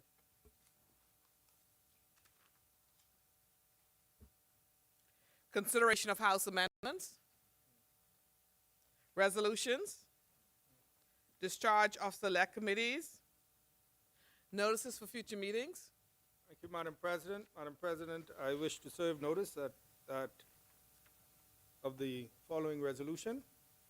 Whereas by date of exchange dated the 27th day of June, AD 2025, between the Treasurer of the Commonwealth of the Bahamas, the Treasurer, the corporation sole established under Section 4.1 of the Ministry of Finance Act, Chapter 23, Revised Statute Law of the Bahamas, hereinafter referred to as the Act, and Harold Road Properties Limited, a company incorporated under the laws of the Commonwealth of the Bahamas, the company transferred to the Treasurer all that piece or parcel of land hereinafter described in the first schedule attached hereto, quote, the Bozine land, in exchange for a crown grant of 80 acres or thereabouts on the island of Abaco.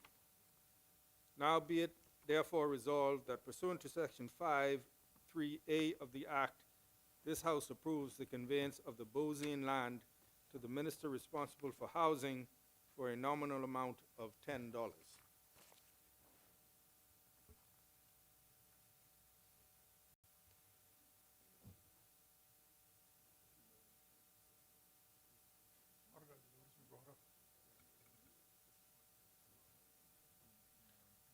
Order the document be brought up. Order the document do lie on the table. Further resolutions? Further notice, Madam President, just to renew all notices in the name of the government. Discharge of select committees. Notices for future meetings. Orders for clerk. Adjournment.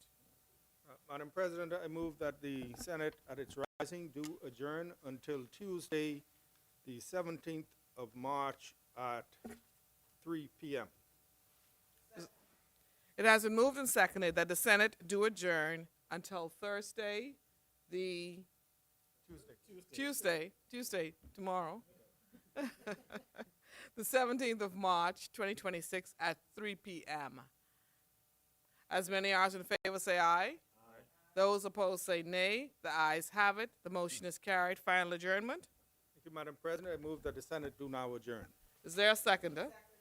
It has been moved and seconded that the Senate do now stands adjourned. As many as in favor say aye. Those who oppose say nay. The motion is agreed. The Senate stands adjourned to Tuesday, the 17th of March, 2026 at 3 p.m.